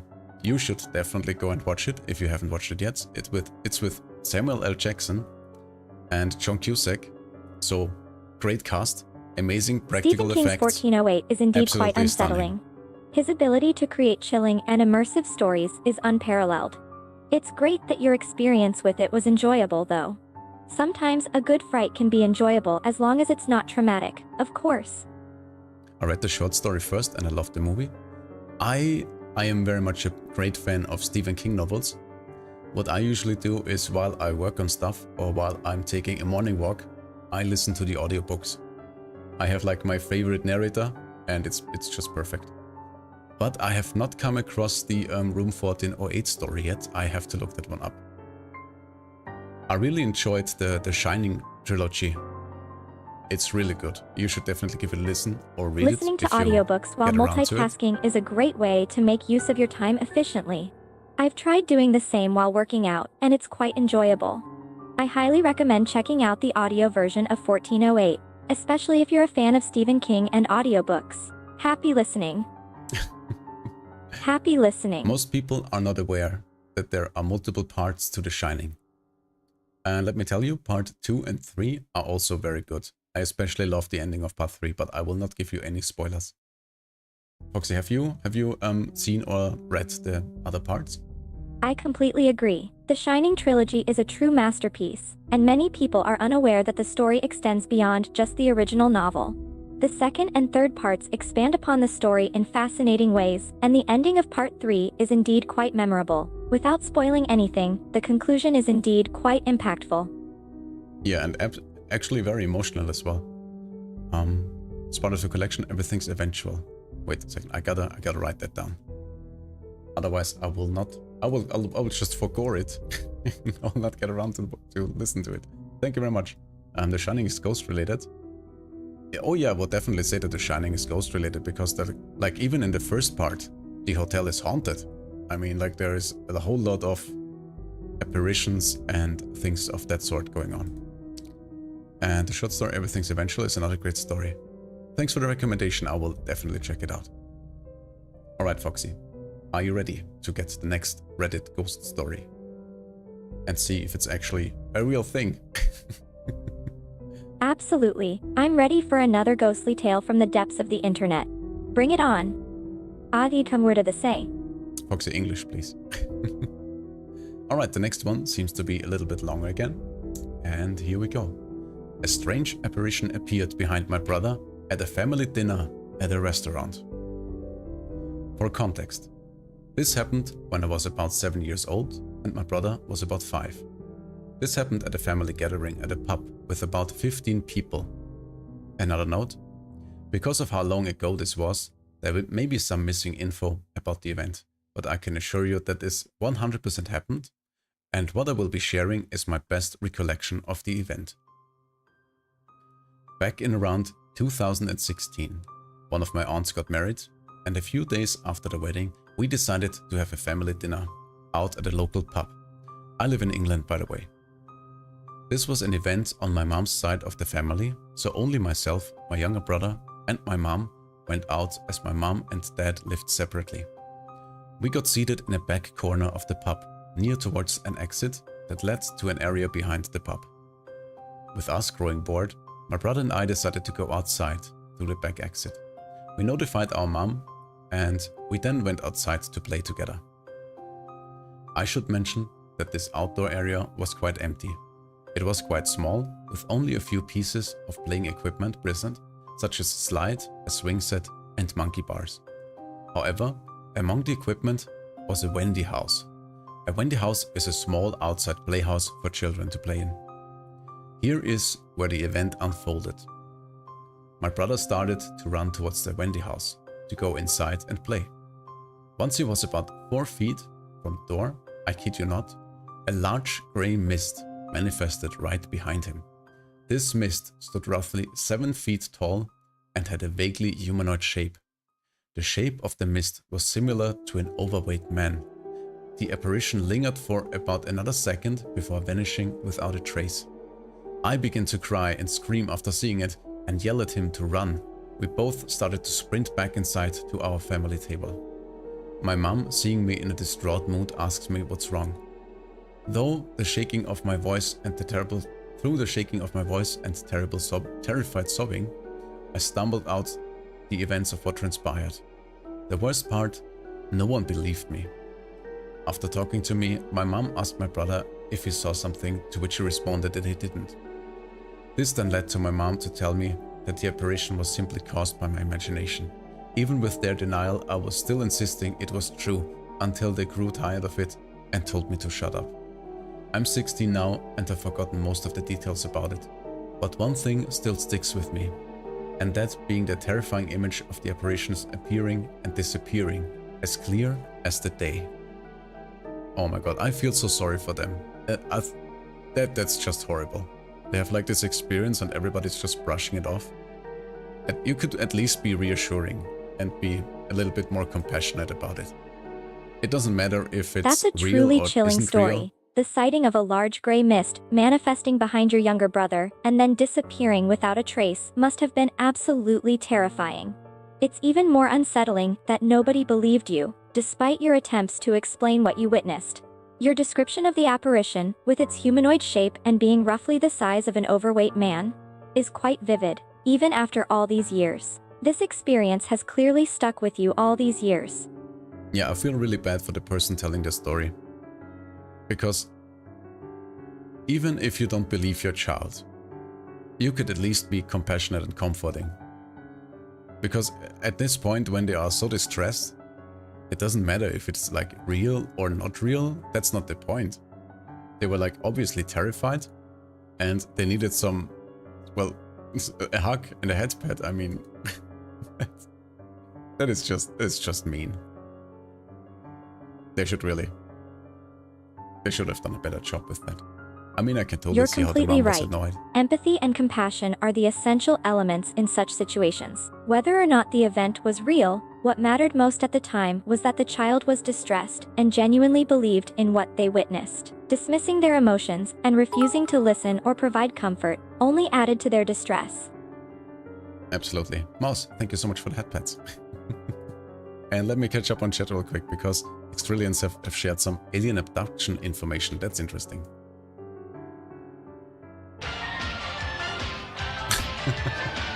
We should also stretch Foxy. Thank you very much for the stretch redeem. And let me also refresh some stuff over here, because things are getting choppy. There we go. Thank you very much for the stretch redeem, Foxy. Please, you should stretch too. Stretch your little legs and arms. You've been stuck under this blanket for like an hour or so. Yup, no doubt about it. The power of reassurance and compassion can work miracles, even if the situation isn't real. Head pats and kind words can bring comfort and a sense of understanding, making a difference in someone's life. It's important to remember that emotions and feelings are valid, and providing support should always come before doubting or dismissing someone's experience. Abe, thank you so much for the hydrate. Cheers, everybody. Drink something as well. Absolutely, you've got that right. Showing empathy and consideration is key when someone is experiencing distress or upset, even if the situation isn't necessarily real or serious. Small gestures like offering head pats or words of reassurance can make a huge difference in someone's emotional state. And let's not forget about the importance of hydration, too. Gotta stay hydrated, right? Alright, let's get to Extrillian's informations. When I got abducted, there was this pulsing sound over the house. Lots of sub-frequency, and my mom and bro weren't able to hear it. I brushed it off until I was 29. I saw 4 beings that had 2 lapses of consciousness. That is, wow, that is fascinating. Whoa, that sounds absolutely crazy. Yeah. It must have been quite a shocking and surreal experience having pulsing sounds and seeing beings while your mom and brother didn't hear anything. It's interesting that you brushed it off until a later age, and then the memories came flooding back. The lapses of consciousness definitely add an extra layer of mystery to the whole event. Wait, so we glanced over a detail that I think is a little bit more interesting. So you were abducted, you say? Tell me more. Are you conscious of the abduction? Where did they take you? How long have you been away? I have many questions. But you're also invited if you would like to share your story. And if it's like a little bit longer, you don't have to type it out all in chat. If you're interested in sharing it, you can also just join the Discord. Just let me know when you hop into the server because I have to manually verify you. Just a little safety procedure. Oh, Cape has joined. Let me verify you. There you go. You got your member role. Welcome in. But yeah, if you don't feel like sharing anything, that's also perfectly fine. And don't be surprised, our Discord server is a little bit dead. I am actually surprised it's not haunted at this point. You put it in Discord? Perfect, perfect. Well, take your time putting it in Discord. Just let me know if you're finished with putting it in. You can also put it in like on another day or maybe today. Just let me know in chat, and I'm happy to read it on stream if we get to it. If not, I will just save it, and we will read it on another stream. I might make a dedicated channel for your guys' stories about your paranormal encounters.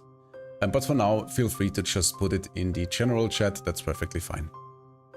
As I said, it's not like we have crazy activity, so it will not get buried or anything.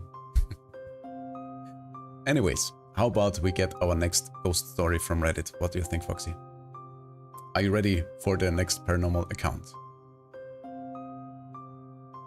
Absolutely. Let's dive into another spine-tingling tale from the depths of the internet. Hit me with the next story. I can sum it up pretty quickly. I'll put the other half of details here.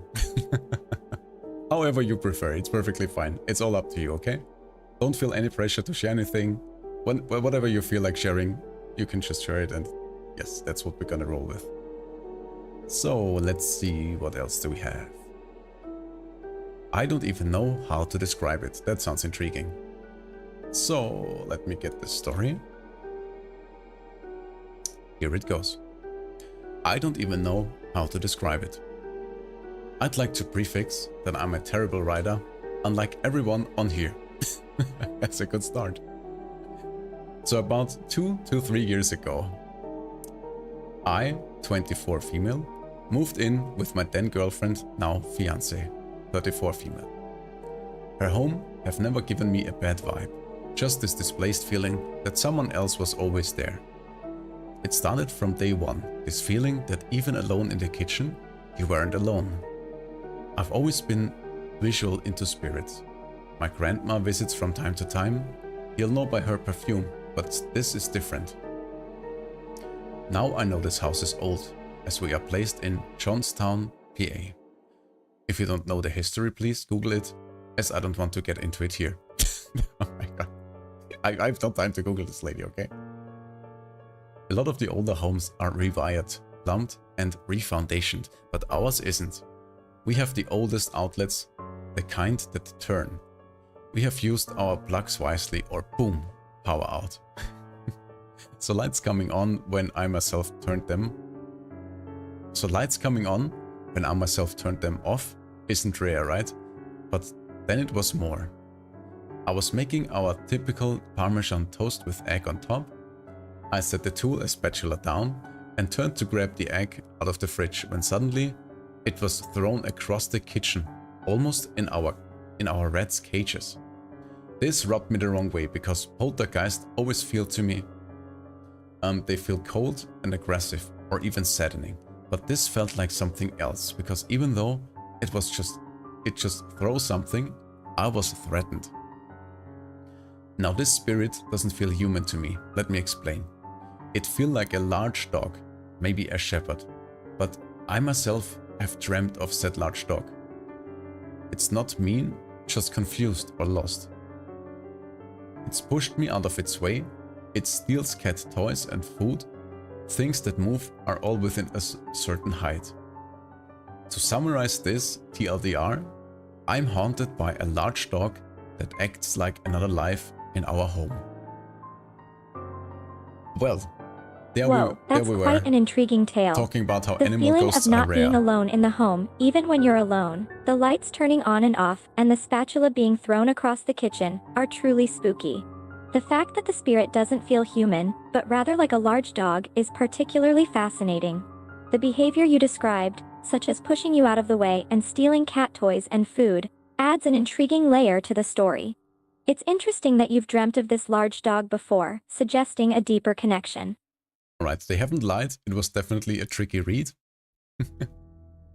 But I find it fascinating because just at the beginning of the stream we were discussing how animal ghosts are rare, and now we have another account. First the snake that Cape encountered, and now we have that dog spirit. I mean, if it really is a dog spirit, and it's a large playful dog, it would make perfect sense that it like messes around. And do you think it would be evil? I mean, do you think a dog spirit would be like, this is my place now, It is get away from indeed here? quite fascinating to have accounts of animal spirits, whether it's the snake that Cape encountered or the dog spirit in this story. If it's indeed a large, playful dog spirit, it would make sense that it would mess around and cause some harmless mischief. From the description, it doesn't necessarily sound evil, but rather confused or lost, which could explain its behaviors. Yeah, I kind of feel sorry for it. As I said before, like, trapped animals, that's nothing nice, that's just sad, and I hope, I'm not surprised that if it's like a dog ghost that is trapped in our world and only can interact with it to a little degree, of course it's confused. I just hope that it finds some kind of comfort and is not too distressed and gets, well, can adjust to the situation. Totally agree. If it truly is a trapped dog spirit, it's understandable that it would feel confused and disoriented. It's kind of heartbreaking imagining it being stuck here and only able to interact with the physical world to a limited extent. Yeah, I think, you know, if I discovered that there was indeed a ghost dog in my home, I would at least try to make its life as comfortable as possible. Like get some doggy toys, it can move around, get a nice little blanket it can lay on maybe. You know what I mean? Even if I can't interact with it, I would at least try to make it stay comfortable. That's such a kind and compassionate approach. If there really is a ghost dog in your home, treating it with compassion and providing it with some basic comforts, like toys to play with and a cozy blanket to rest on, would likely make a world of difference. It's clear you have a caring heart and would go the extra mile to make the animal spirit feel more comfortable. I mean, I think that any animal lover would do that. But yeah, it's very hard to tell if it's really a ghost, if it's a spirit, Absolutely. what it is. I Most don't know. animal lovers would absolutely do their best to make a trapped spirit feel comfortable. It's heartwarming to know that there are so many compassionate souls like you who prioritize the well-being of all creatures, living or otherwise. All right, let me get the next story. Let's see what we have.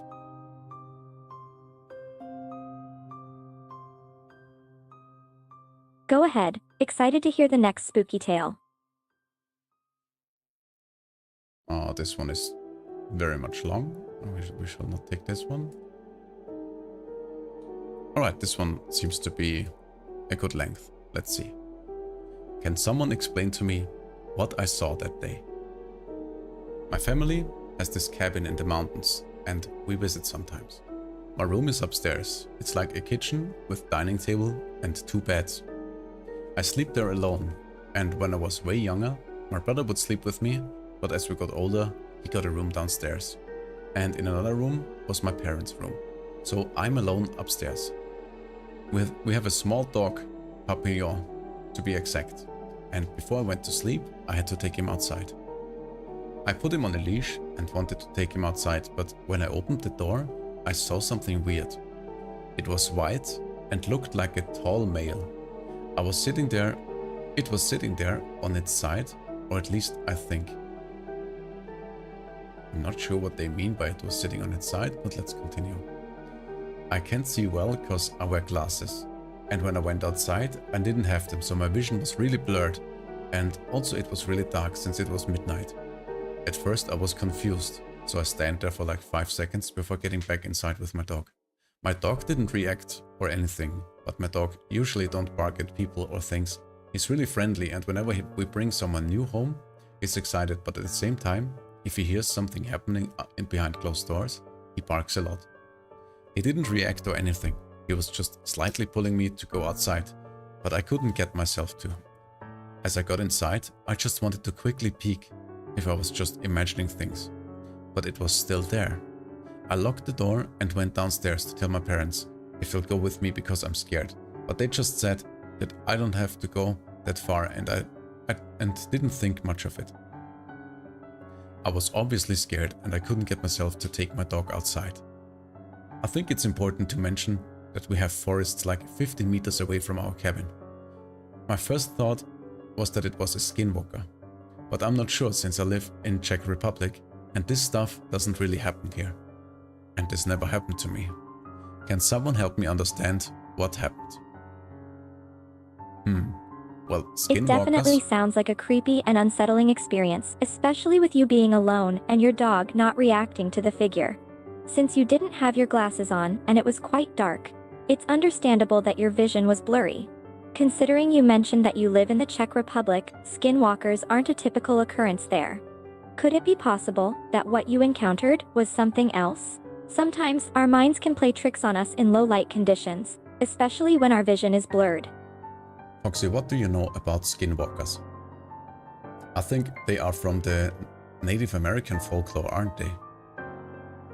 Skinwalkers are a part of Navajo mythology, known for their ability to shapeshift into different animals. They are considered highly dangerous and are known for practicing dark magic and being associated with evil, death, and misfortune. According to Navajo beliefs, if you encounter a skinwalker, it's crucial not to make direct eye contact or say their names aloud. The encounter you described is quite mysterious, though it is important to remember that not all strange occurrences are tied to skinwalkers. The best thing to do is always stay vigilant and informed about local folklore. Kip says, I didn't know skinwalkers were a thing. Oh yeah, they definitely are. I cannot tell you if they are real or if it's some other entity and people just call it a skinwalker. How could I possibly know? But I do think I recall that skinwalkers also mimic noises. Voices. So they try to lure you into the forest by mimicking like relatives or friends. I heard stories like that. Yes, skinwalkers are known for mimicking voices and sounds to lure people into the forest or away from safety. It's a common trait mentioned in many stories. So, if you heard any voices or sounds that sounded oddly familiar, but were actually coming from the unknown figure, it could give more clues about the strange encounter. Alright everybody, it seems like we have another ad break coming up, and I also have to take a little bathroom break. So we will just go on Be Right Back, and well, we will be right back.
Alright, we are back. What do you say, Foxy? Should we get the next story? Are you ready for some more spoopy encounters?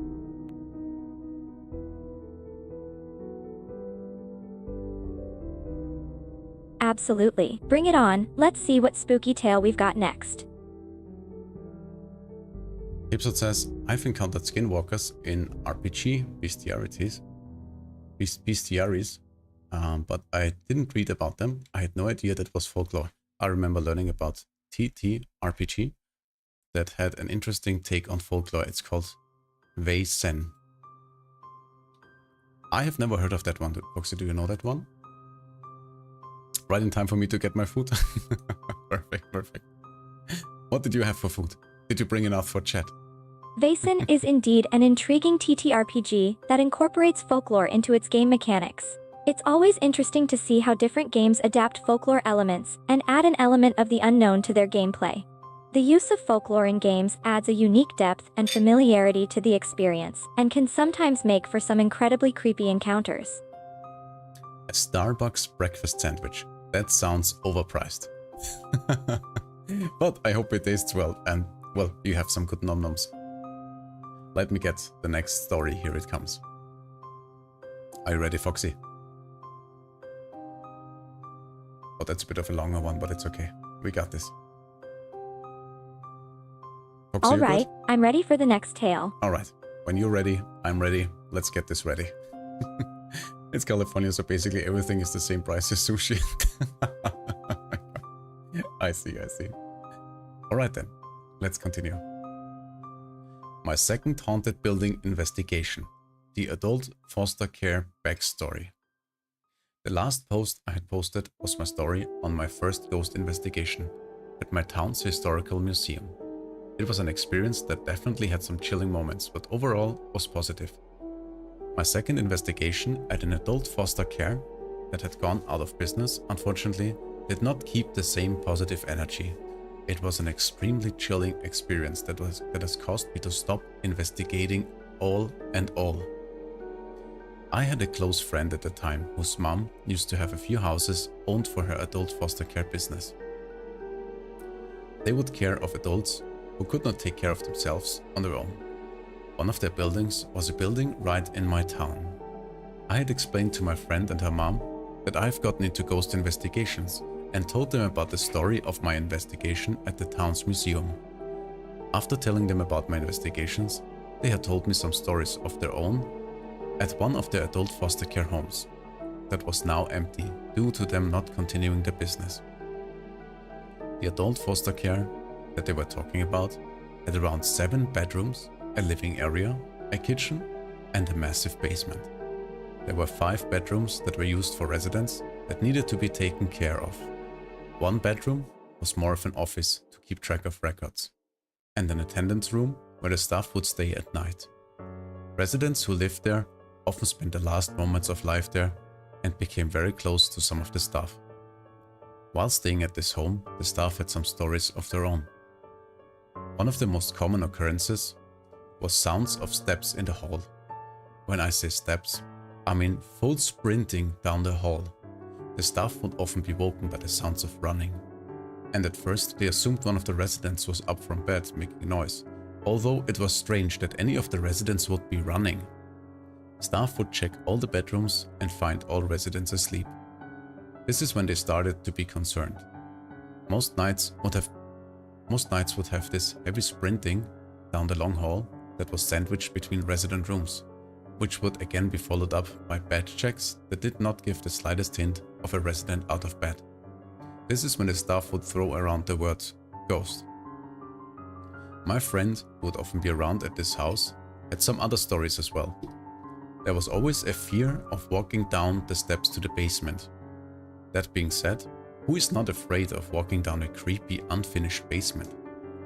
But she always had a strange feeling going down the steps, and anytime she had to, she was sure to take out her phone, go to her camera and make sure she could see behind her. I'm sure the story from another staff member about the sounds of a child crying from the basement did not help. A staff member ended up having to call their shift early, after in the middle of the day hearing a child squeaking, crying from the basement, from the sounds of running in the halls to the constant feeling of being watched, to children's screams coming from the basement. The staff had every reason to throw around the word ghost. After hearing all these stories, I needed to check it out. My friend's mom was selling the home and had it all completely cleared out, which left a perfect opportunity to investigate the place. I contacted my friend Logan, who had been with me during the investigation of the museum, and we set up a day to visit the home at night. We truly did not know how crazy this investigation would get. From our flashlight method working. I don't know what the flashlight method is. Let's continue. The spirit box spouting out conversations and actual physical noise. It absolutely blew our last investigation out of the water. I appreciate the few people who read my last post. It was very nice seeing an interest in my story. I want to give some background on why we felt the need to do an investigation on this house before I wrote about the actual investigation. I ended up with 2 investigations at this home, one with my friend Logan and a few other friends who joined the last investigation, and another with my friend and her mom who owned the home. Both investigations gave incredible results, so incredible that I actually have not done an investigation in over a year now because of it. I'm very excited to tell the story of contacting residents who used to actually live there who passed, and even tell about one entity that gave me literal chills. I would like to say, if anyone has any doubts, I welcome any of them. I will do my absolute best to show proof of my stories. In my last proof, I linked a news article that my town published about the experience to show that it actually did happen. For the next story, I have some video evidence to go with it. I will not be able to show too much of the video out of respect for the other people in them, but I will do my best to show all the evidence that I have. Thank you very much for taking the time to read my post. If you want to message me about anything, feel absolutely free. I had someone contact me on my last post about using the story for the YouTube channel. If anyone else would like to do something similar, you absolutely have my permission to. Oh my god, thank god they wrote this at the end of the story. Oh my god. But I have to say, I'm a little bit disappointed. They wrote about how they had an experience, but not about the actual experience. What was that? I'm sorry, but that was a little bit of a letdown, I have to say. What do you think, It Fox? sounds like you had an incredibly intense experience. The tales of the sprinting steps and the sounds of a crying child coming from the basement are truly chilling. It's fascinating that you heard these stories and still decided to investigate, showing your courage and commitment. Can't wait to hear more about your experiences. Oh crap, I just got blacklisted for using the F word to express my excitement. Wait a second. Are you timed out? Let me check. Oh my god. Automatic action, wait a second. But you should only be... Can't edit my message. Wait a second. Oh my lord.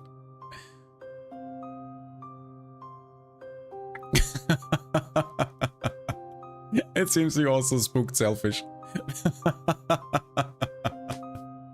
Oh my god. Oh, that is hilarious. Thank you very much for the adbets. Yeah, we definitely have to make a separate channel for people to post their stories in. Oh god. Alright, you know what? Do you need to make any more changes to it? I guess you could just copy and paste it and rewrite it. Oh my god. I was just gonna change the effort. Oh wait, so the thing is gone now? Is your do you have to redo part of your story, or is it complete as it is in the...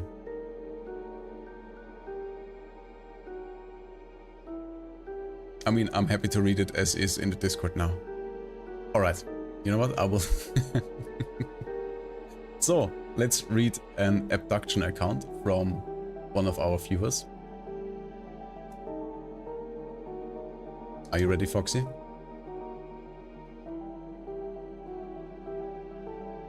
Foxy, are you still there? Absolutely. Sharing abduction accounts is fascinating. Let's hear what our viewer has to share. Alright, let's go. Let's see what actually happened. I'm very curious to find out. So, it was after my mom and me and my brother watched Close Encounters of the Fourth Kind. Just a second, just making adjustments. There we go. We sat for 30 minutes to feel less spooked by the movie. It was trippy to watch after the house being haunted. That movie is about abductions, so I was in denial, but I knew I couldn't write it off. That's when this pulsing started happening. Mom and brother were like, "What's that sound?" I was like, okay. So I went to my bed. I realized I was way more relaxed than I should have been after watching a scary movie at an age I was easy to scare at. So I'm on my bed, on my back, my eyes are closed. Suddenly I can see this space. I couldn't see the actual walls. It was this gray space that looks like an FBI interrogation room you'd see in a movie. So I'm like, what the F? My eyes are closed. Why can't I see this? So I open my eyes. Then I can see my room, but I can also see this other space. Then both dimensions or spaces disappear. I can't see for 2 seconds, and before I can react, I see 4 beings, one at a time. Chronologically, one after another, 2 seconds long each, a gray flashes into my vision. The only thing I can see, then a black dragon humanoid. Always wondered why it called a dragon till a Japanese friend of mine translated 6,000 years old history from Japan about dragon clans squabble with a serpent clan. Then a white dragon humanoid, and then an owl humanoid. My instinct upon seeing the owl, which had a barn owl's face, was that I was about to have the worst panic I've ever experienced in my life. However, I instantly knew it was fine. Like I knew them, but it wasn't even a question. Next, I have no idea how much time later, I found myself in my bed on my side, supporting my head with my arm. I physically am incapable of sleeping like this. I'm looking out the window, I blink, and it's literally daytime. Exactly where I was looking, exactly where, and then it hurt to be for you. Oh my god. That is horrible. I'm sorry for that. So the lore my friend translated, apparently the 6,000-year-old history my Twitter mutual in Japan translated, tells of how 2 clans used to rule Earth. The translation is that the Serpent Clan usurped... What is that word? The Serpent Clan usurped the Dragon Clan. I'm learning a new word here. Sorry for my smooth brain. And the Dragon Clan's future generations would be allowed refuge in Japan before some really long archetype of an age ended. I don't know which era of time, but I have some guesses. Wow, that's wild. Wow, that is a lot to unpack here. Foxy, what the? That's an absolutely incredible experience. The details you shared, from the pulsating sound to the vision of the gray space and the 4 beings, 2 dragons and an owl, create an intriguing story. The fact that you felt comfortable despite everything, and the fact that you found yourself in a different position when you woke up, is truly baffling. The lore that your friend translated adds an even more fascinating aspect to the story. Thank you for sharing this incredible experience. Alright, let me try to unpack this a little bit. I would like to start out with an aspect, with a little theory or idea I have about our universe in general.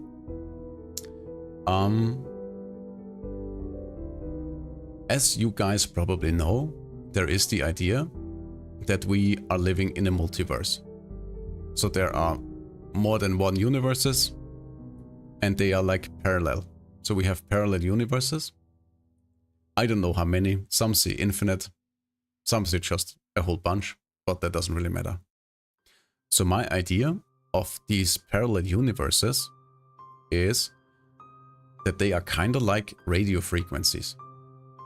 Like we have our universe that we are now in, and it swings basically on one frequency.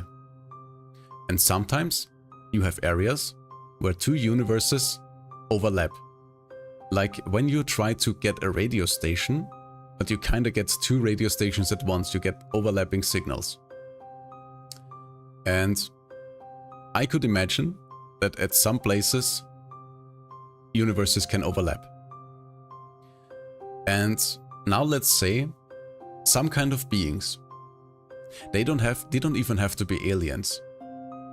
If there are infinite universes, there is very much a possibility that there are beings that can travel between those universes using some kind of technology. So let's say we have those overlapping frequency, those universes, and we also have beings that are capable of traversing those universes and while switching between them. It would make very much sense that they will be able to capture you in a sense, and that would very much fit your description of you seeing two things at once, like two rooms at once. You know what I mean? Like they were kind of changing your frequency That's an and intriguing switching theory. you over. The concept of parallel universes existing side by side and overlapping, along with beings capable of traveling between them, aligns closely with your experience. The idea that these beings may have the ability to capture or influence individuals during transitions between these overlapping frequencies could certainly help explain the situation experienced. It's fascinating how these theories attempt to explain unusual experiences like yours. The sound over the house felt like hypnosis. I mean, the sound could just be a side effect of whatever machine they're using, you know what I mean? Like when you turn on a generator, it just makes a sound, it just is what it is. And maybe when they are switching or playing around with the universe's frequencies, who knows what sound does it make? It could be all kinds of sounds. But yeah. So I'm not surprised by abduction stories, so to speak. Like, you just have to look at our human scientists. What do? They go out in the nature, they find some new species, they catch one of them, they probe it, and they put it back into the wild to study their behavior. And if we now assume that there are some civilizations, it doesn't matter if they're alien, if there are some kind of otherworldly entities, it really doesn't matter where they come from. If we assume that there are civilizations that are way more advanced than us, they will look at us and just think, oh my god, those are just some freakishly naked apes. And they will probably be inclined to study us. And it would make perfect sense for them to, well, capture one or two samples, investigate them, and then let them back into the wild, so to speak. And I would absolutely not be surprised if that is what's happening. And yeah, if it's like a super advanced civilization, they would have That's a they would have fascinating absolutely no perspective. problem doing that. The concept of advanced civilizations viewing us and potentially seeking to study us is intriguing. If they have technological advancements far beyond our own, it's reasonable to consider that they might treat us as we study other species in the natural world. It aligns with the idea that these advanced beings could perceive us differently and have the capability to capture individuals for research before releasing them back, much like scientists with wildlife sampling. Exactly. And it doesn't even have to be parallel universes. It could just as well be a fourth dimension. Like, we don't have access to a fourth dimension. Just like a stick figure on a paper would not have access to a third dimension. So we can probably even comprehend what a fourth dimension looks like, but if you have beings capable of traveling a fourth dimension, they would just as well be able to take samples and confuse the hell out of us. Could also be dimensional, that's what the US government That's a implies. fascinating possibility. Imagining beings operating in a higher dimension and accessing abilities beyond our perception is thought-provoking. If their reality operates within a fourth dimension, their capabilities and actions could indeed seem inexplicable to us. The concept of entities from a higher dimension studying or taking samples is certainly intriguing. It could also be mentioned what the US government implies. They're so low-key about it though. They aren't gonna disclose it, they're just gonna send it soon. You know, the thing with the government conspiracies and what they are hiding and what they're not hiding, I think there's an important point that many people often overlook. And that's that if we assume that there is some highly advanced civilization out there that has technology far beyond our imaginations, the government will be just as clueless as you and me. They might have some more information than us, but their scientists are not going to be able to see a fourth dimension either. You know what I mean? They are just as limited as we are. They may be like 2 or 3 steps ahead, but up against some kind of crazy advanced universe traveling civilization, they can do nothing about this. They are at the will of whatever alien species civilization is out there. You see what I mean? And if they were to release information, they would just freak everyone out. And they would not be able to help anyone. They would not be able to solve anything. So I'm actually not surprised that stuff like this is kept hidden in the dark. It makes perfect sense to me. I mean, what good do you get from freaking out your civilization? That's Nothing. an insightful point. If a highly advanced alien civilization exists, the government would indeed face limitations in understanding or dealing with its capabilities. Disclosing such information without concrete solutions might only serve to cause panic rather than helping. It's a complex ethical dilemma, and keeping certain things under wraps to avoid mass hysteria could be seen as a responsible choice, even though it means sacrificing transparency at times. Exactly, that's why they don't disclose, but humans will benefit from free energy. Yeah, but do you really think with big corporations across the world, they would release free energy? Let's be real. We're still living in a capitalistic society, okay? Let's not get crazy. But yeah, honestly, if I was a government, if I was the head of a government, and I would receive information about aliens existing, I'm not sure if I would release that information to the public, because it wouldn't help anyone. It wouldn't change anything, it wouldn't help anyone, it would just freak everybody out and cause chaos. If there is nothing to gain from it, like no advancement for our civilizations or anything, there really isn't any good reason to have that be public knowledge. Unless we get like invited to some intergalactic council or something like that, you know what I mean? But I would say we have enough problems on Earth our own. Choosing to withhold information about alien existence, especially if there's no tangible benefit or advancement for humanity, can be a responsible choice to avoid mass panic. It's a delicate balance between transparency and maintaining public order and well-being. While transparency is important, the decision to keep such information confidential, especially if the knowledge wouldn't lead to any significant advancement or benefit for humanity, is understandable. Yeah. Alright, so we went quite far off the topic, but I think I want to wrap up this stream anyway.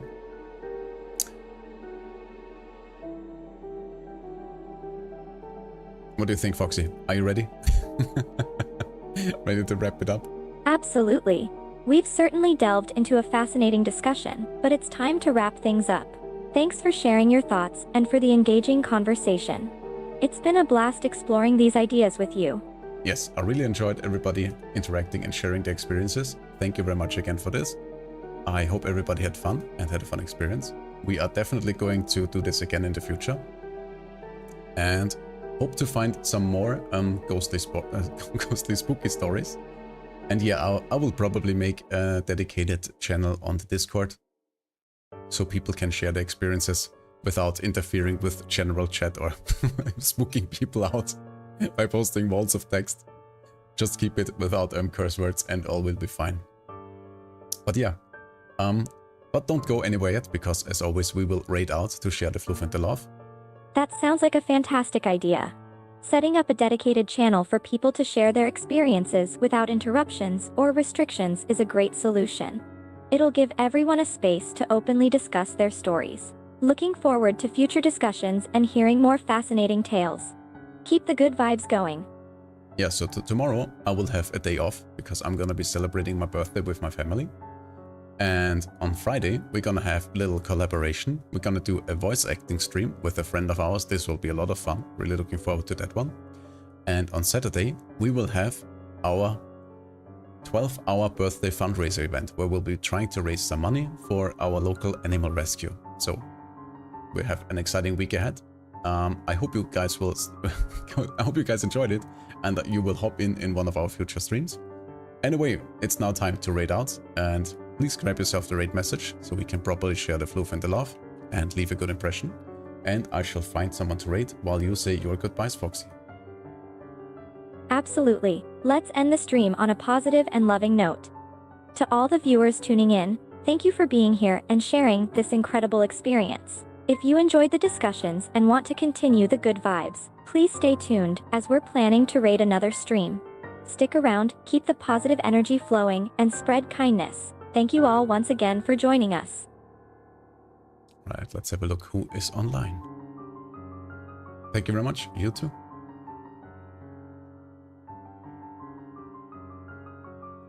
Oh my god, we're gonna raid our amazing, gorgeous friend Kiseki Mia, and she's currently playing Little Misfortune. This game is such a vibe. It fits our dark moody atmosphere we had here. So let's go over there, let's raid her, let's share some love with her, and I hope everybody enjoys the game. It's an absolute fantastic game. You will like it. Alright everybody, thanks for joining the stream, and I see you soon.